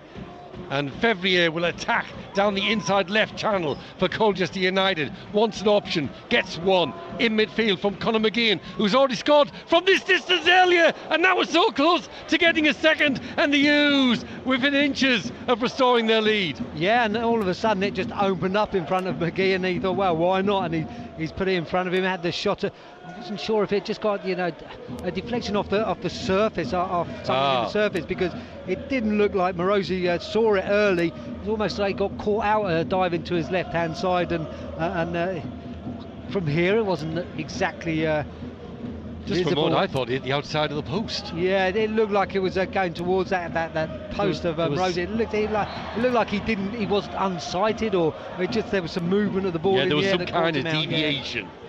49 minutes gone. Like the opening of the game, that wasn't it? With Shrewsbury full of intent, slightly better in the second half, David pointed out moments ago, and yet the U's took the lead through Cameron McGeehan, and it was almost a reprise there. McGeehan will back himself again if the opportunity arises from distance. He's had some joy, he's put the U's in front, but Shrewsbury are drawing 1-1 with Colchester United, and have a set piece far side of the pitch, right on line with David and I, attacking the goal to our left. Target, Goodman's dropped the ball under no pressure whatsoever, and thankfully Chilvers could bring it away, but he's caught in possession for the U's, and it's Perry angling down the right hand side, runs into trouble. Stretched look about the game for a first time this afternoon. Fevrier enjoys the space that produces, slightly behind Will Greenwich. Greenwich will see Egbo's target far side of the pitch, goes back to his skipper Conor Hall. Poor pass by Greenwich under no pressure. Silly, because the U's could be punished at the other end. 3 against 4, breaking forward. Udo right hand side of the box, cross comes in from Bayliss. Udo couldn't get on the end of it, but Greenwich has got, I know I'm sounding critical, David, he's got to do better than that. Absolutely, and we saw it across the first half, and not just Will Greenwich, other players around the Colchester United side just not careful enough with relatively straightforward passes from one man to another. That was a 10-15 yard pass inside that doesn't find a Colchester player, and all of a sudden Shrewsbury on the break. That time Dallison does well to put it away for a corner kick, and Colchester United will have to defend it, but not until the referee's happy that I think that's Flanagan just limping it around the halfway line. He's decided not to go up for this corner. He's been up for every other set piece. I'd like to see him in a foot race with Joe Taylor though, but that ain't going to happen at the moment, because Joe Taylor is on the penalty spot marking Taylor Perry. That's a battle there. Corner kick for Shrewsbury, drawing 1-1 with Colchester United, right-footed towards the far post. Benning is the target, knocks his man to the ground. Foul on Conor Hall, free kick for Colchester United. If I sound a little bit frustrating with Will Greenwich there, I know he's only a youngster, David, it was a promising attacking move for Colchester United, and so quickly, it's suddenly, I was saying, 3 attackers against 4 defenders, and the U's were open. Yeah, and of course the ball to him from Jaden Fevrier was a little stopped Will Greenwich in his tracks, but he's still got to be more careful and a bit more positive with what he does after that. You can't. It's got to Will Greenwich, so there's not too much. Goodman out of his goal quickly, slides in before Bayliss can get there, and picks it up. Wonder if again we'll see Shrewsbury closing Colchester United down quickly. No, they don't. And I know there's been another goal at Malden, who were 1-0 up against Wroxham, but these are big moments in the second half. Shrewsbury trying to get on top against Colchester United, but it's Chilvers in possession to Fevrier. Fevrier inside to Arthur Reid. Reid to McGeehan. Back to Egbo, far side of the pitch. I should have gone to Malden because the U's have just passed the ball around between defenders and midfielders for the last couple of minutes. Now they're going all the way back to the goalkeeper, Owen Goodman. But they are drawing 1-1 in this FA Cup first round tie at the Crowd Meadow, live on BBC Essex. He's McGeehan, who did put them in front. Passes the ball behind Joe Taylor. That was the right ball. Noah Chilvers makes the run forward. Joe Taylor's then got to be the man that shows defeat. He decided to go long as well, so I think Winchester was unlucky. To Bayliss. Bayliss drives it across, right-footed, corner kick, goal, Pete Morris. Yeah, 2-0 to the Jammers. George Smith the scorer, and Wroxham being undone by that old trick of putting a left footer and a right footer over the free kick. So the defence has a split-second indecision on whether it's going to be an in-swinger or an out-swinger. Well, Malden and Tiptree knew exactly what it was going to be. It was a Terrell Egbury in-swinger, and George Smith running onto it. Powerful header home. Keeper could do nothing. Malden and Tiptree 2, Wroxham 0. 2-0 there, 1-1 here, corner kick to Shrewsbury, right-footed into the used penalty area, headed away by Noah Chilvers at the near post. So Colchester United play Swindon on Tuesday at the JobServe Community Stadium. But prior to that game, the U's have got Shrewsbury up here at the Crowd Meadow, and Swindon had what looked like a fairly regulation FA Cup first round tie at home to National League, former league club, Aldershot Town. David, you'd barely believe the scoreline. Swindon Town 0, Aldershot Town 5. Yeah, staggering.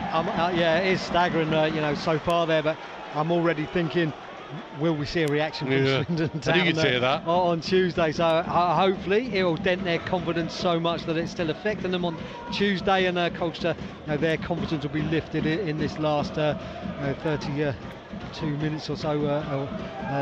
Yeah, a bit more than that. We'll get the confidence of a win here in the FA Cup first. Thrown long into the Colchester penalty area. Good lead by Dallas, and using his aerial strength to good effect. But he'll have more defending to do. There's a couple of players on the ground inside the penalty area, and the referee says goal kick and will stop the action.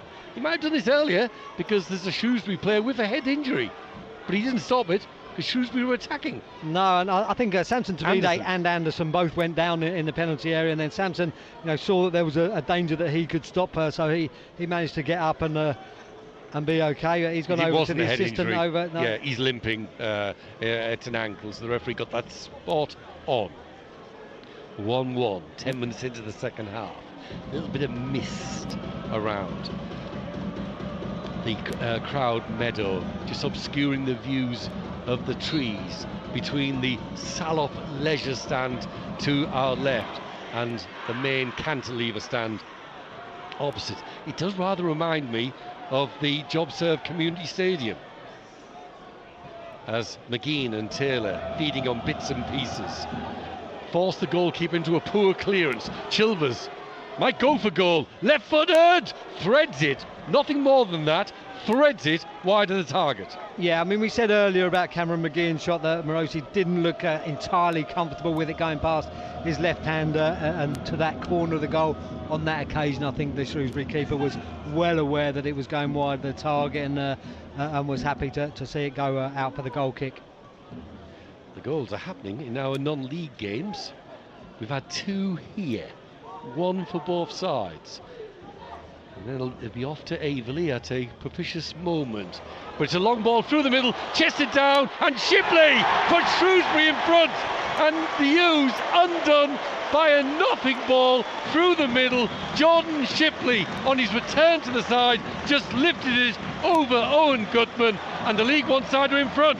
Shrewsbury Town 2, Colchester United 1. Yeah, Shipley's made a good run off the back of Connor Hall, and the ball to him is a fantastic ball. And Connor Hall, I think he just turns the wrong way and then just gets caught between knowing where the player was and knowing where the ball was, and that catches him out. And Shipley's managed to get to the ball before it bounces, because if it bounces, it just zips off and away away from him, so managed to get to it for that first touch, and then as Owen Goodman comes up, just toes it by him and into the empty net. Fantastic ball and a great run from Shipley, just off the back shoulder of Connor Hall, and unfortunately Connor just gets caught out, and he isn't sure which way to turn, to whether to look at the ball or keep an eye out for the player by the look of things, and just unfortunately Shrewsbury will feel that in the first 11 or so minutes of this half that they have taken the game to Colchester United again. They'll feel that they deserve to be ahead. I should have gone to Averley. I will now. Nick Alliker, BBC Essex.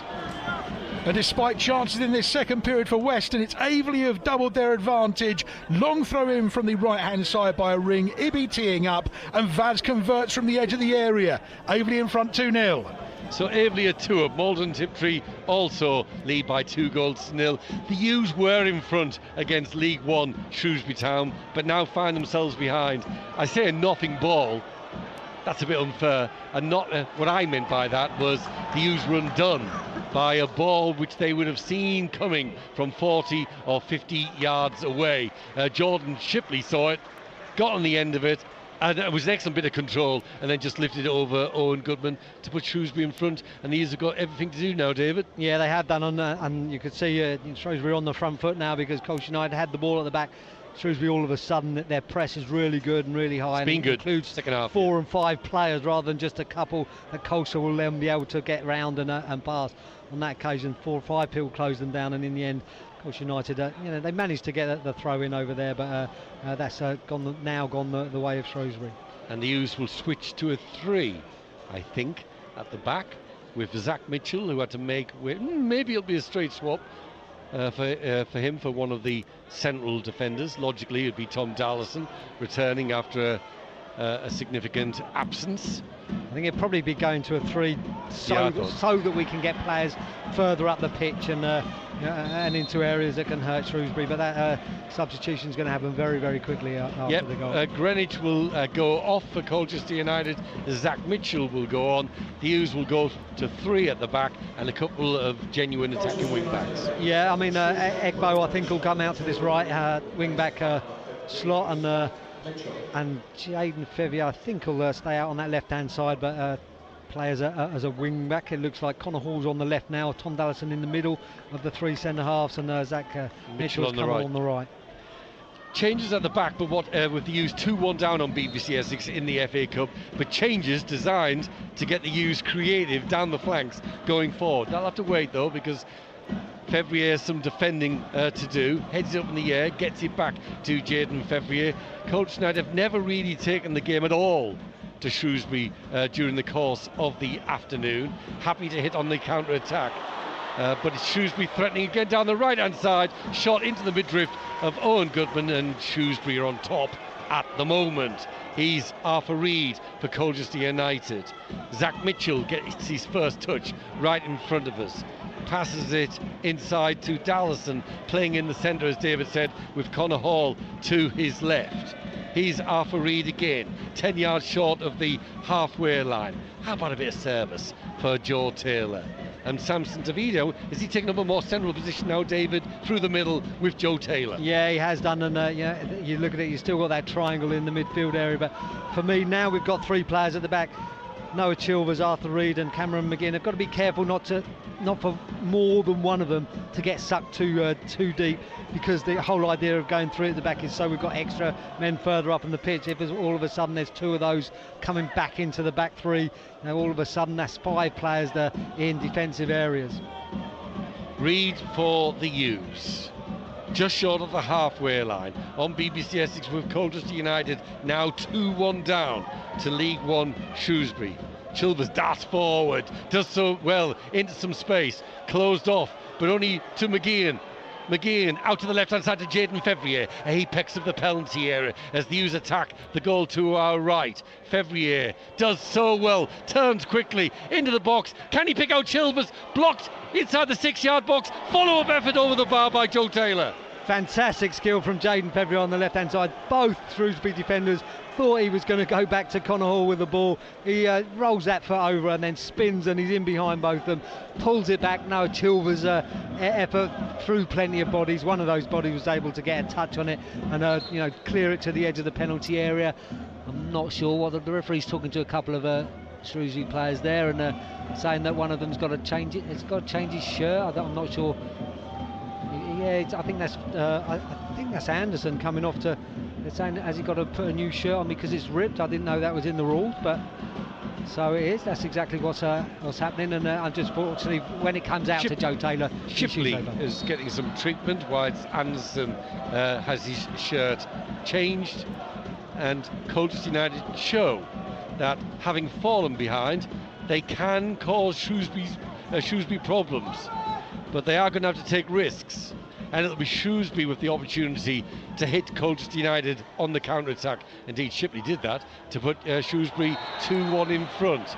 Tackle comes in by Dallison, caught his man, that'll hurt, and will the referee hurt Dallison with a yellow card? He will. Yeah, I mean, he had the yellow card out straight out of his pocket as soon as the challenge went in, and I think in the challenge before that, Tom Dallison felt that Udo just left his head in when Tom Dallison was going to head the ball clear. He was just holding his looked like his mouth or his chin, and he's just doing the same now.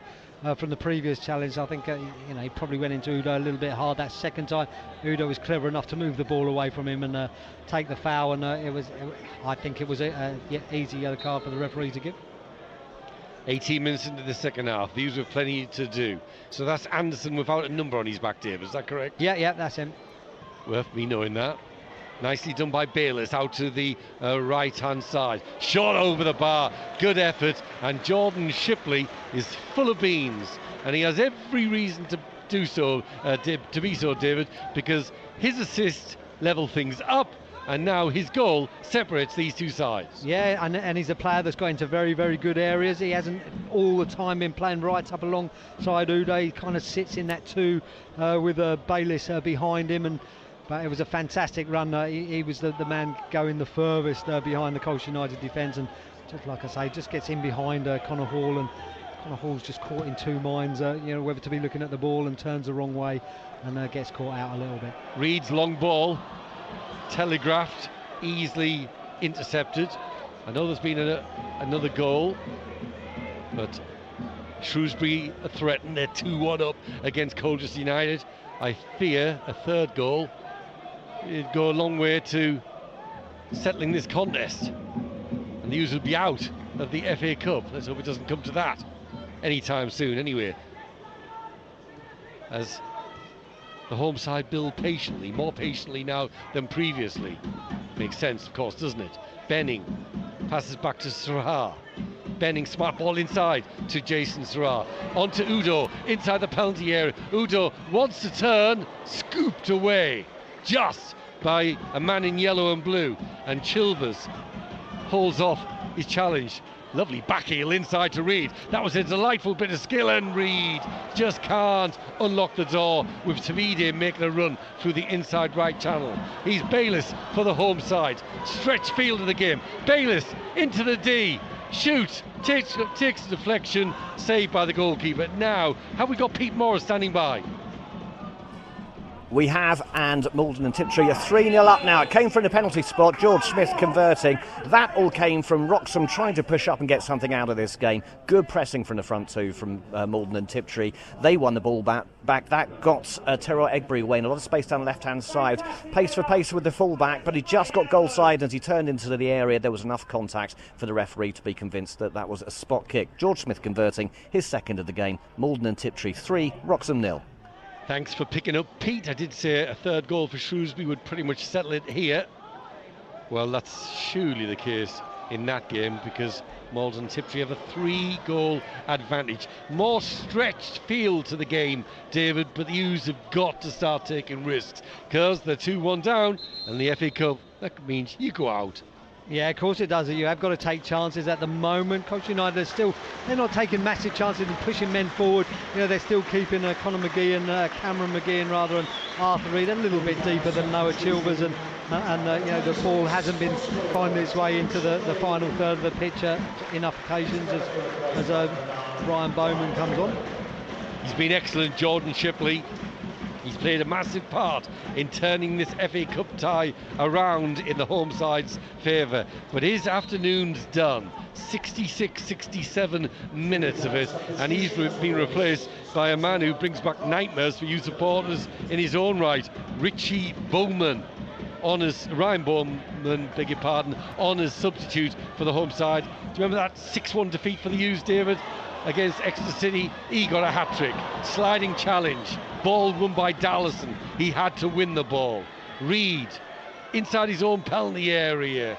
And the home supporters getting on the backs of the U's players as they put it out of play for a throw-in in a promising position right in front of us for Shrewsbury Town, leading Colchester United by 2-1 on BBC Essex. And one thing they haven't backed off from Shrewsbury is closing Colchester United down when they've got on the ball in our own around the edge of our penalty area. Our defenders have got it, and Shrewsbury have still gone forward with numbers to press and been able to do it. And on that occasion, Tom Dallason's ball was a poor one out to the right hand side and went straight out for that throw-in.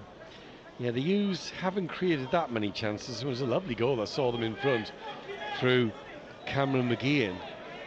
And since then, the opportunities have been few and far between, and they've had to be really well worked. And that's because they've had so few set pieces, corners, throw-ins, free kicks in promising positions. So rarely they've been able to get the ball into the Shrewsbury penalty area that they might be able to manufacture a chance. They haven't been able to build any sustained pressure of their own, because they weren't bothered about that when they were 1-0 up, or even when it was 1-1. But now with 2-1 down and 3/4 the way through the game, and still Shrewsbury the more likely side. There is, of course, a division between these two clubs, as Udo turns into Dallison, hit away by Mitchell, only as far as Srahar, robbed by Chilvers, who lifts it up in the air, and Tavide chases after it, up against the defender. Will it bounce well for Tavide? It doesn't. In the end, he was outnumbered, because getting back just in time was Tom Flanagan. But for a moment there, I thought Tavide might be able to get on a ball hit forward with a little bit of hope by Noah Chilvers. Yeah, well, I think he was always favourite against Anderson as the ball was going, because he was always the ball side of the defender. But then I think he was once again concentrating so much on the contact between the player and himself. He didn't spot Flanagan recovering, as he should do. You're trying to help your other centre halves out, and that's exactly what he did, and managed then to get the ball before Sampson was waiting for it to come down, waiting to see it, whether he needed to shoulder barge or put his shoulder against the Lovely defender. work by Benning, cutting inside on his left foot. Reid slows him down, but Perry helps him out. Perry, left hand side of the 18-yard box, forced backwards by Reid. Benning again for Shrewsbury, 2-1 up. Square pass by Srahar. Winchester drives in a shot. Turning as the shot was hit was Cameron McGeehan, and hit the back of his heels and ricochets inside the Shrewsbury half of the pitch. And the mist thickens as Winchester's early ball into the penalty area. He's Bowman looking to turn, spells danger. Tackle comes in, well tackled, and Coach Knight will bring it out.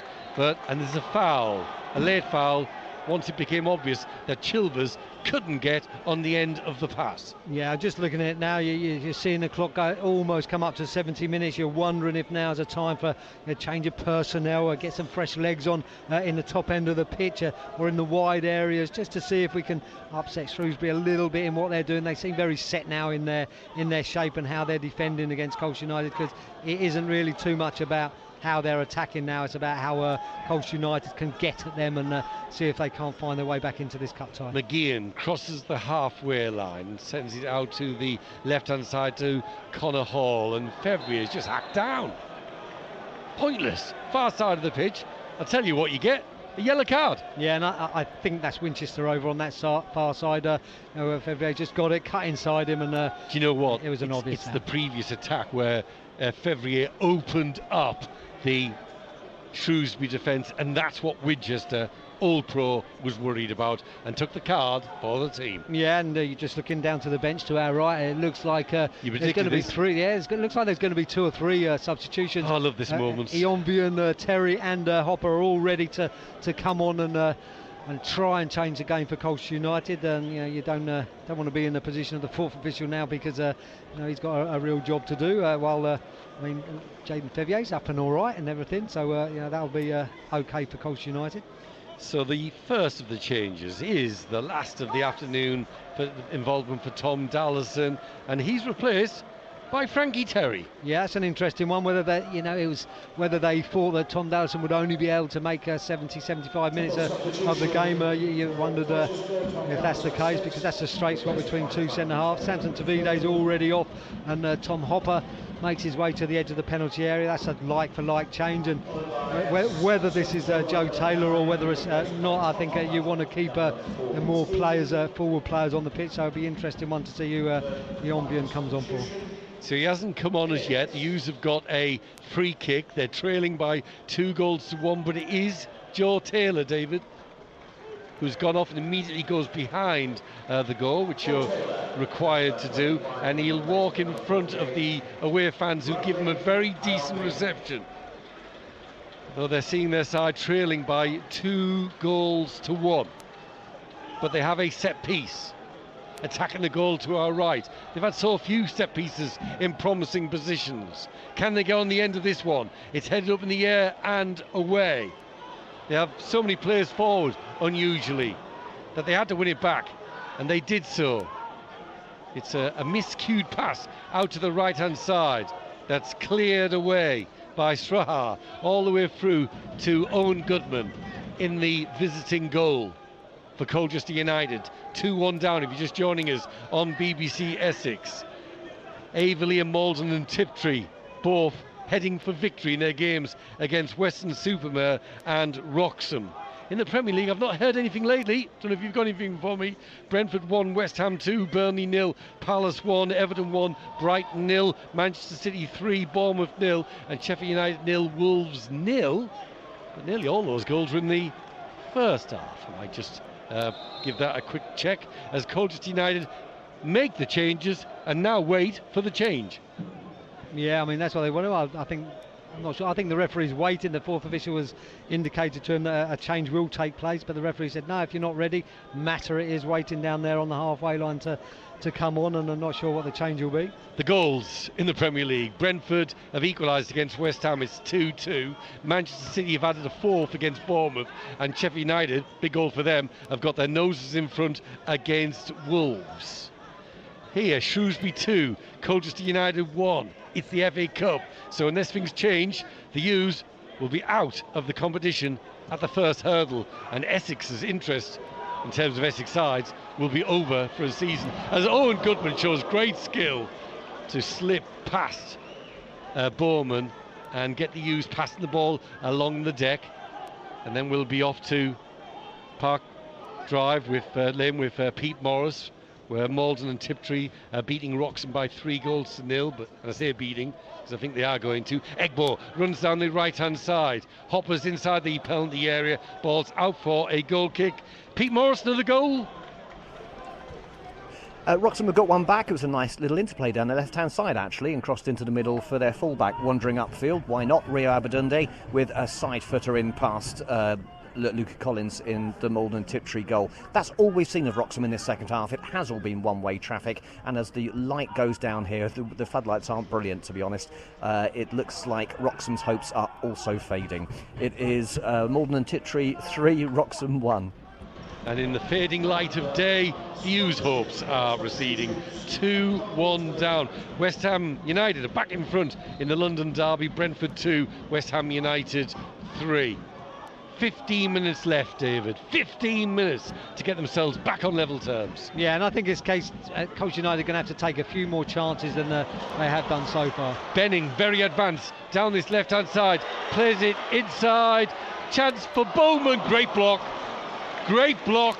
Might have been Mitchell. Great block because it was slid goalwards, and it looked like at that point that Shrewsbury were going to get the all-important third goal, and Mitchell keeps the U's in the game. Yeah, he does. It's fantastic defending in the end, but before then that was nothing about Colchester United throwing too many players forward. That was about really good impact attacking from Shrewsbury, and they got it out to Bowman. I think he's made the right decision to try and go first time with his shot. He because Zach Mitchell is trying to make his way over to engage him, and he wants to get it before Zach gets there. Unfortunately, the young Colchester defender is able to get there first. Corner kick for Shrewsbury, met at the near post by Noah Chilvers. But Flanagan, first to the loose ball, passes it back to Bennett. Bennett wings his way down the right-hand side, drives in across. Another corner kick for Shrewsbury, and they'll be happy because they're 2-1 up, and the U's can't score from an opposition corner. Yeah, and these are the occasions where the home side will go for a third goal. They'll want to, get that cushion between them and the opposition. So there's no point in trying to not score when you've got a real good opportunity to put it into the box. Another corner for Shrewsbury. Again heads away at the near post.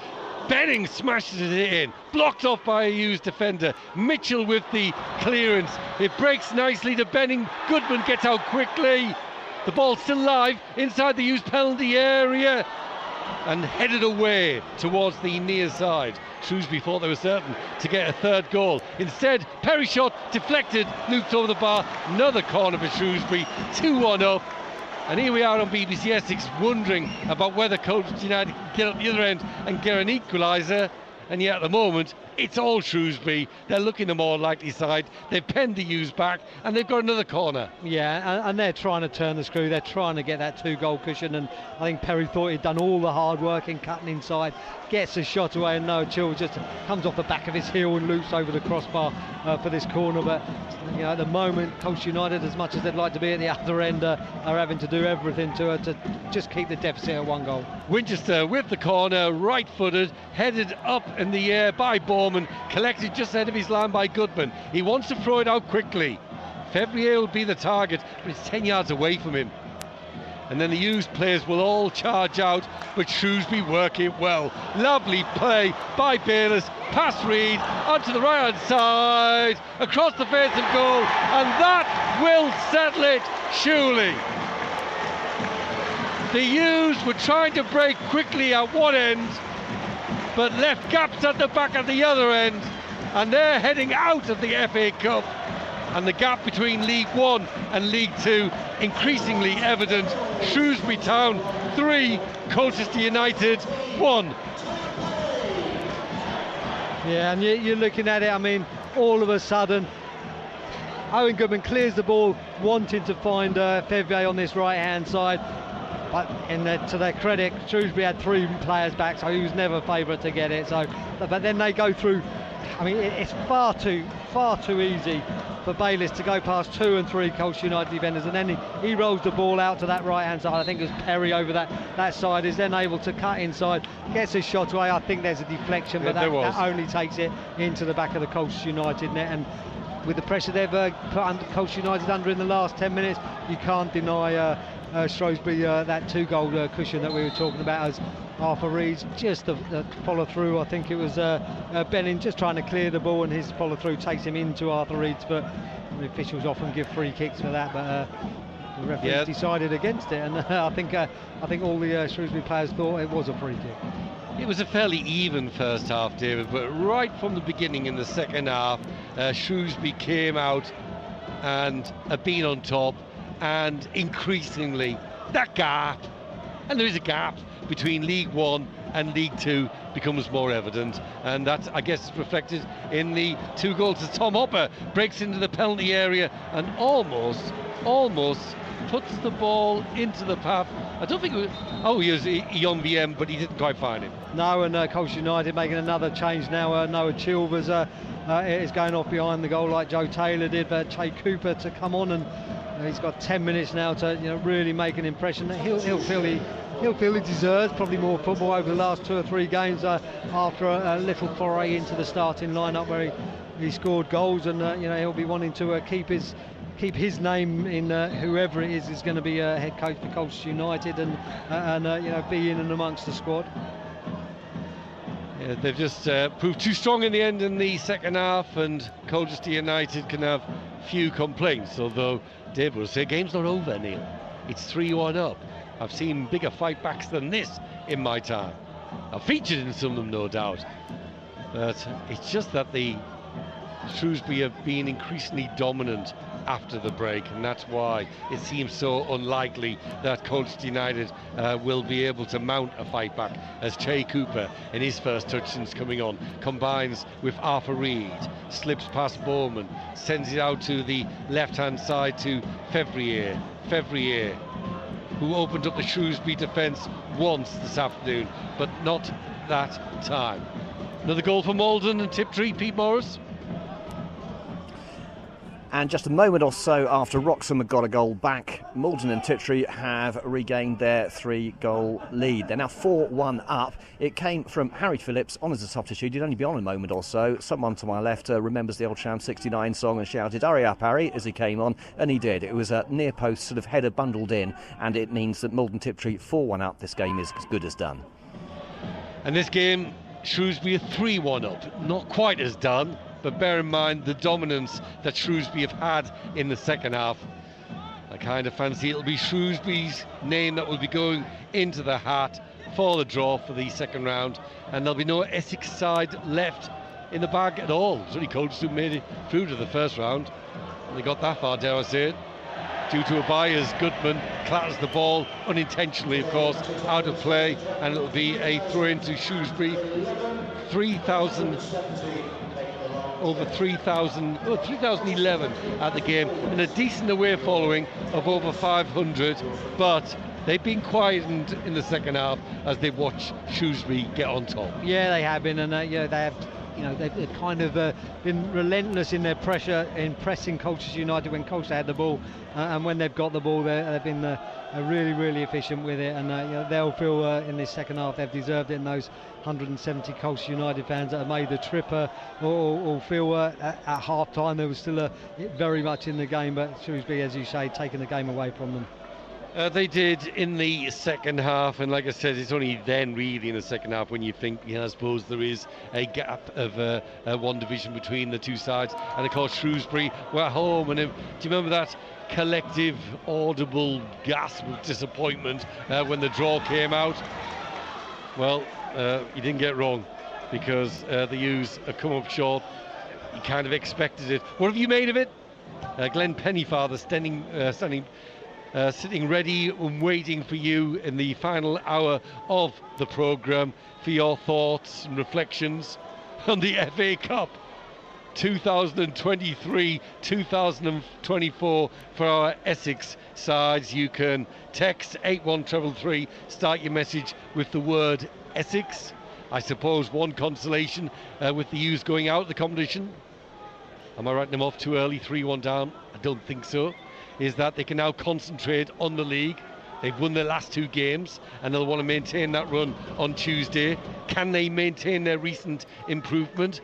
Email essex.sport@bbc.co.uk. As in your text messages, you need the word Essex in front of your WhatsApp messages, and then number 08000 321 333. And on Twitter, on X, at BBC Essex Sport. And if you want to speak to Glenn Pennyfather in person, I mean you do every Friday evening anyway, you can ring him 0800 111 40 41 as the ball's crossed into the Shrewsbury penalty area. It was out to the left hand side. The U's haven't given it up just yet. Arrives at the far post, and can they keep it alive? They can, with Arthur Reed. Reed feints to shoot, forces back out to Fevrier. Fevrier drives across in low, and it's a nice bit of skill by Connor Hall with his back heel. I think it hit the chest of a defender, and from one I thought Connor Hall was looking for a penalty, as is it's a corner kick for Colchester United. 3-1 down, and a triple substitution for Shrewsbury coming up with 4.5 minutes to go. Was it just after 4:45 on this November afternoon? The U's with a corner kick, right-footed. And the U's fans behind the goal to our right haven't given up, because they're going to have a second corner, and still they cheer and encourage their side and ask for one last big effort. It'll need to be a 2-goal effort if they're going to turn this cup tie around. 3-1 down with a corner kick taken left-footed by Reed, and they've got one of them. Zach Mitchell has got it, his first ever goal for the club. downward header at the far post. Hope for the U's in the FA Cup. Shrewsbury Town 3, Colchester United 2. Mitchell, the scorer. Yeah, it was a great ball into that near post, Arthur Reed, and then a little flick on, and Zach Mitchell just heading it. Didn't need to do anything except make sure it got on target. Heads it into that corner, and that's that's actually his second goal. He scored against Grimsby a couple of weeks ago. One from a corner there. First FA Cup goal. Yeah.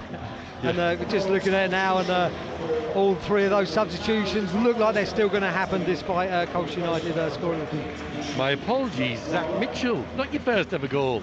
Got that goal at Grimsby from close range, and it was similar distance this time. It was actually a well-worked corner kick routine. Yeah, it was into that near post area, and you get that flick on it, and then that there's going to be a chance of getting someone else on it at the back post.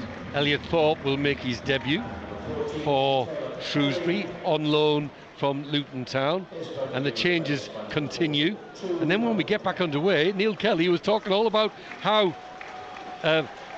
you could get in touch with BBC Essex to reflect on the U's demise in the FA Cup and talk about the league and can maintain recent improvement. And David Gregory always says, don't be too premature, Neil. 3-2 down. Shrewsbury making a whole host of changes. It ain't over, David, not yet, even if I thought it kind of was. And he's Shrewsbury's Noah Kenner, driving in a shot which bounces up in the end, collected by Goodman. And listen to the sound of Essex to our right. They certainly haven't given up. With the U's 3-2 down, a little bit of hope with his second of the season from Zach Mitchell. Yeah, and you're looking at it, and we're all eyes now on the fourth official with how much time he adds on to things, as Colchester United try and get the ball back. Shrewsbury, as you'd expect, taking their time to get the free kick back. I don't know why Jaden Fevier doesn't roll it straight back to the player that needs to take it. So what are you doing now formation-wise for the closing stages, David, with all those substitutions? I'm relaxed about Shrewsbury. That's not the story. It's the U's going forward. How are they trying to get themselves back on level terms? I think they're basically, they're using the same formation, but I think Manny Egbo's trying to be further up on the right. Jaden Fevier's trying to be further up on the left. Tom Hopper and Bradley Ionvian are playing in front. Che Cooper's just hitting that hole behind them, and I think you just want McGeehan and Reed and everyone just 5 or 10 yards further up the pitch than they have been so far. And yes, that's going to maybe leave gaps at the back, but you might as well go for it in these last couple of minutes. Well, there's a little bit of urgency, though. They're going backwards to Mitchell, and Mitchell, having got the goal, that's given the U's a lifeline, a little bit of hope. Passes out to Egbo. Che Cooper playing behind Ionvien and Hopper. McGeehan in an attacking position, but the U's have got to get the ball forward in the first place. Goodman, not a great pass out to the left-hand side. What can the U's manufacture?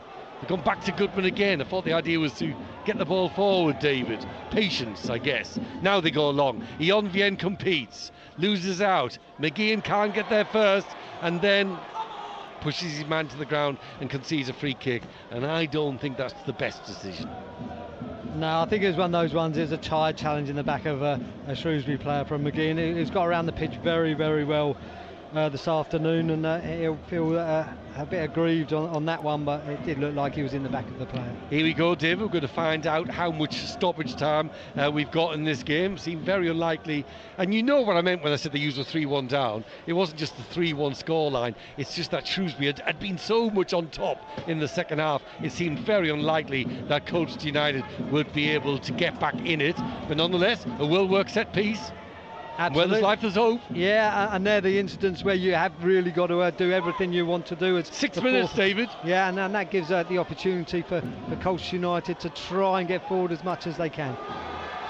Hopper put his face in danger as he tried to block a clearance. 6 minutes, that will lift the Colchester United players, who have a throw-in a yard or so short of the halfway line, attacking their goal to a right on BBC Essex. They looked out of it when they were 3-1 down, the third goal scored by Perry, but again, and Reed might get booked for that. David will get booked because the referee gave Shrewsbury a free kick. It's Frankie Terry, yeah. I think it's Frankie Terry, because he said about just barging into the back of Bowman. I think it's another a very harsh yellow card. I think it's one of those ones where was Reed was applauding the ref. That's because the referee then afterwards clapped his hand and said, "That's what I'm doing it for." And I say that because we've seen throughout this season that referees are willing to book that kind of thing, and the U's have lost Arthur Reed once, and they don't want to lose them again. Poor pass forward by Shrewsbury means that we've now had 90 seconds of the 6 minutes of stoppage time, closing stages of this FA Cup tie. Can the U's breathe new life into the campaign? Headed up in the air by Reed, and the referee's seen an infringement by a player in blue, and that means free kick for Colchester United, who have the opportunity, if they want, to load the area or just outside the area. They go short for McGeehan, who carefully caresses it out to the right hand side to Reed. His cross takes a bit of a deflection, headed away by a defender. Everyone's in the Colchester half of the pitch, but Bowman makes a run through the middle. Egbo slows down his man, slows down one of the substitutes, Soberwale, and the U's have a throw on the right. Ionviem wants to take it quickly. Colchester United 3-2 down in the FA Cup. Looked out of it. And then Zach Mitchell, with his second of the season, gave them some hope. And they win the header. And Connor Hall is now playing as an out-and-out attacker, but can't get on the end of Hopper's slanted header into the 18-yard area. No, but I mean that's what you've got to do now. You've got to just put percentage balls into the edge of the penalty area if you can. Connor Hall's playing up there now, and you're thinking he's just got back in position now, but he might as well have stayed up front and just given themselves another aerial threat for a ball forward. Just one chance, that's all they're looking for. They'll settle for that one opportunity. Reed fouled. Again, inviting pressure. It's not been the most convincing end to the game from a Shrewsbury side, who will get another yellow card for wasting time. Yeah, thought that is one of the substitutes that came on as on his debut. So Colchester, everyone forward except Owen Goodman. Free kick, 3-2 down in the FA Cup first round at Crowd Meadow, home of League One Shrewsbury Town. The free kick is taken by Manny Egbo, right-footed, flicked on, keeper favoured, keeper collects. Yeah, and he's done really well because he spotted the danger, he spotted the trajectory of the flick on. I think it was Frankie Terry that flicked the ball on the edge of the box, and Morosi does very well to come out and just take it cleanly, and now taking his time. Tom Hobber asking the referee if he's taking too much time, but the referee will decide that. 4 minutes of 6 gone. But I have a sniff of stoppage time, but we may have an extra minute on top of that. Mitchell gets in there. Reed tries to get the U's going forward. Egbo blocks off a pass. Foot raised. Foul on Jay Cooper. Free kick for Colchester United. Another free kick taken quickly. Ionvien's the target. Defender Anderson heads it away. Shame, because Ionvien was in a good position. Won back by Egbo. Smart ball inside for Jay Cooper. Cooper's got Fevrier, and the rain's back. It's pouring down as Fevrier crosses left-footed. And was that a push? Or was the defender Straha just a little bit too strong? The second rather than the first. And Shrewsbury, rare of late, crossed the halfway line. And Mata, the New Zealand international, puts the cross into the box. It comes off Egbo and turns out into a rather good back pass. Why they put the ball in the box, I don't know, because Shrewsbury are 3-2 up and we've already got a minute of stoppage time to go. We had loads of rain early in the day, not much since then. Now it's back with vengeance for the final couple of minutes of this game as Colchester United chase an unlikely equaliser against League One Shrewsbury Town. They were 3-1 down, it's now 3-2. He's Connor Hall. Hall to Cooper. Cooper on his right foot drives it in. Good take by the keeper. Yeah, it was, and it was a good strike in the end. He's come inside onto his right foot, so you always knew that he was going to try and get a shot away. Morosi sees it well, makes a good save down to his right hand side, but also might feel that that's their last chance as we're going into the last 30 seconds of this 6 minutes. But you're right, Neil, the referee might well add on a minute or so. A minute, not much more. That, I fear, was the chance. I've seen Cooper score from there. He did so. in the 2-1 defeat at home to Harrogate. This time he went low, and the keeper not only saved but held on to it in the slippy conditions. The U's will roll forward one final time. Crossfield ball, comfortably headed away. Mitchell, plenty of time to take on his man and move forward. Option from Egbo to the right. The U's have loaded the penalty area, but Egbo can't get it through. A player in blue at the near post, and Goodman has to come out of his penalty area. He wants to keep this ball live. Can McGeehan get there first? He can. Back to Goodman. Goodman to Mitchell. Mitchell goes long for Colchester United. 3-1 down, 3-2 down. Seconds to go. Is that a foul by Ion Bien? Referee says no, it isn't. Throw in for Colchester United. We've had 7 minutes of 6 of stoppage time. The home supporters in the pouring rain are beseeching the referee to blow his whistle and bring this game to an end. Goodman goes long and the referee says that's it. And Colchester United are out of the FA Cup. It was a brave fight back at the end of this game when Zach Mitchell got his second goal of the season from close range to reduce the deficit from 3-1 to 3-2. But Colchester United could only create one more opportunity with Shea Cooper, and that was from distance. And overall, do you know what, David?